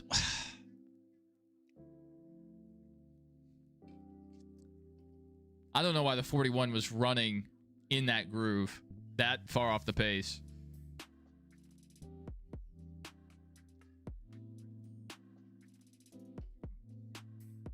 We were in for a pretty cool run to the finish, and we get a caution. Yeah, Fox, they're putting the money in IndyCar. I don't think Indy has the leadership to take over in the United States. If IndyCar added 4 more ovals, maybe like high-speed, action-packed ovals, like you could run Richmond safely, but you could also add tracks. Dover would probably be too 2G intensive, but like Michigan could come back. Pocono maybe a little too dangerous, but with the Halo, maybe they could run Pocono again. Miami, they can run Miami. But IndyCar needs more ovals. Their oval racing is extremely exciting when it's good. Also, IndyCar needs a new chassis. They're running on what, a 15-year-old chassis at this point? It's ridiculous. And then they added that garbage hybrid system. You're about to ride the Dente. I feel bad for your neighbors.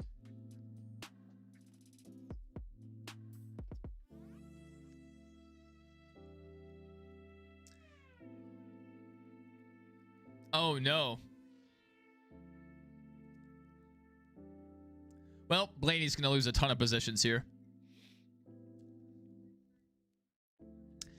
So years ago, there was a proposal for Indy to race here at Bristol because I believe it was maybe when during the split. So it may have been CART that said this, but their executive came out and claimed that they could run anywhere. And who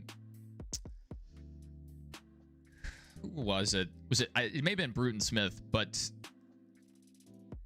whoever was the track promoter at the time said, hey, IndyCar, why don't you come down to Bristol? Prove it. Prove you can run anywhere. Mr. Biggles said closest finishes in history, Chicagoland. Let's get it back. Yeah, that would be a good one for IndyCar. It's just, you know, you have to worry about the safety, but these Dallara chassis they have with the aero screen, it seems to be a lot safer than the old Indy cars.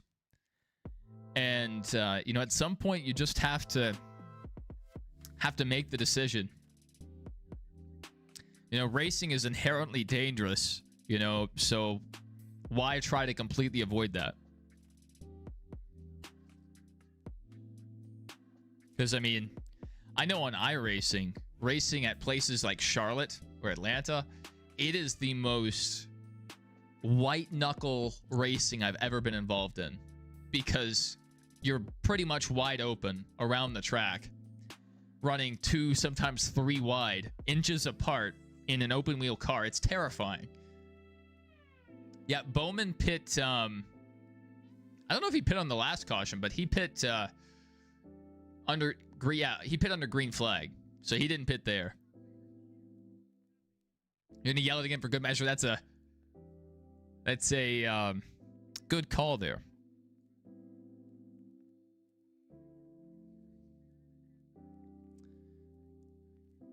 So Bowman needs to win. Cindric's made up enough positions to point his way in. So Bowman is once again in a win and you're in.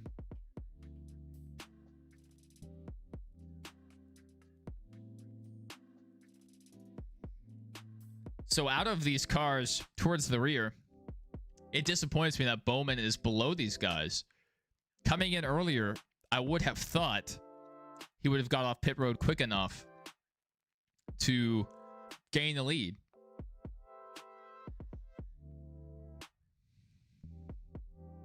Keselowski has fresh tires behind Bowman. So does Bell. So Bowman is in danger here. He has to be aggressive on this restart. He has to be. Yeah, I mean, Elliott might be able to be passed by Cindric. I'm not sure how many positions Cindric's going to make up here. Seems like he can only gain 1 position, maybe. So Elliott's probably safe. Unless we get just a ton of green, white checkers. Overtime. Restarts. Kyle says, no way fresh tires are winning this.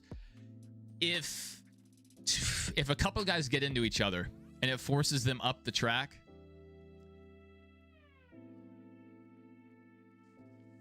it could, like, let's say Bell gets a good restart and shoves Zane Smith up the track into Hocevar. It could open up the bottom groove for Bell, possibly. Denny Hamlin fan said he's going to film the rest of the Bristol race, his reaction. Thank you, Kyle. Thank you. Yes. NFLSU. That's their big tagline. Yes, we are quite proud of the NFL talent. The frustrating thing is LSU has produced so much NFL talent, and they don't have the championships to show for it. Should have gotten one a couple years ago. Wasted opportunity. All right, on the restart, Hocevar not able to get a good restart. And they're up the track. Christopher Bell's on the inside. Exactly like I called it. Exactly bar for bar like I called it.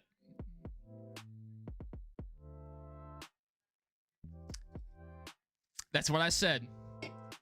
That's what I said. They could go up the track and it would open the door for Bell. That's exactly what happened.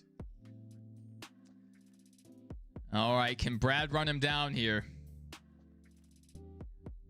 Come on, Brad. Come on, Brad. Come on, he doesn't have the time. Come on, Brad. Come on, Brad. Come on. White flag, 1 lap to go, sponsored by Credit One Bank. Keselowski's close. Send it, Brad. No. I hate this next gen car. Keselowski just hit him like a freight train, and it upset his car worse than Bell.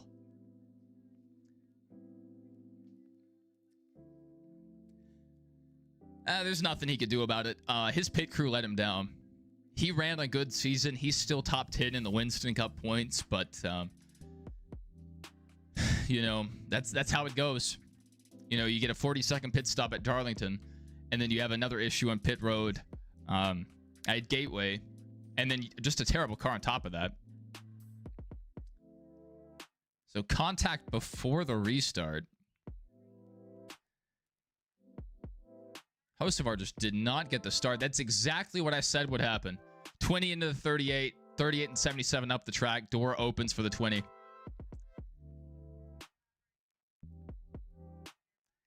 Any other race car, that hit Brad just delivered to Christopher Bell, Bell probably just wrecks with a hit that hard. But with any other car, Keselowski could have hit him less and got him loose and up the track. That's what we get. That's what we get. Ladies and gentlemen, thank you for joining us for our race coverage. We've had over 32,000 of you throughout today's stream. We're sitting at 291 right now. Don't touch that dial. We're about to end this stream, and it'll automatically transfer you over to our post-race coverage. We do have a call-in line, so if you guys want to call in and share your thoughts on the race, we will have a moment for that during our stream. So don't touch the dial. You can leave it right here, and we're going to get to our post-race coverage. So I hope to see you guys over there.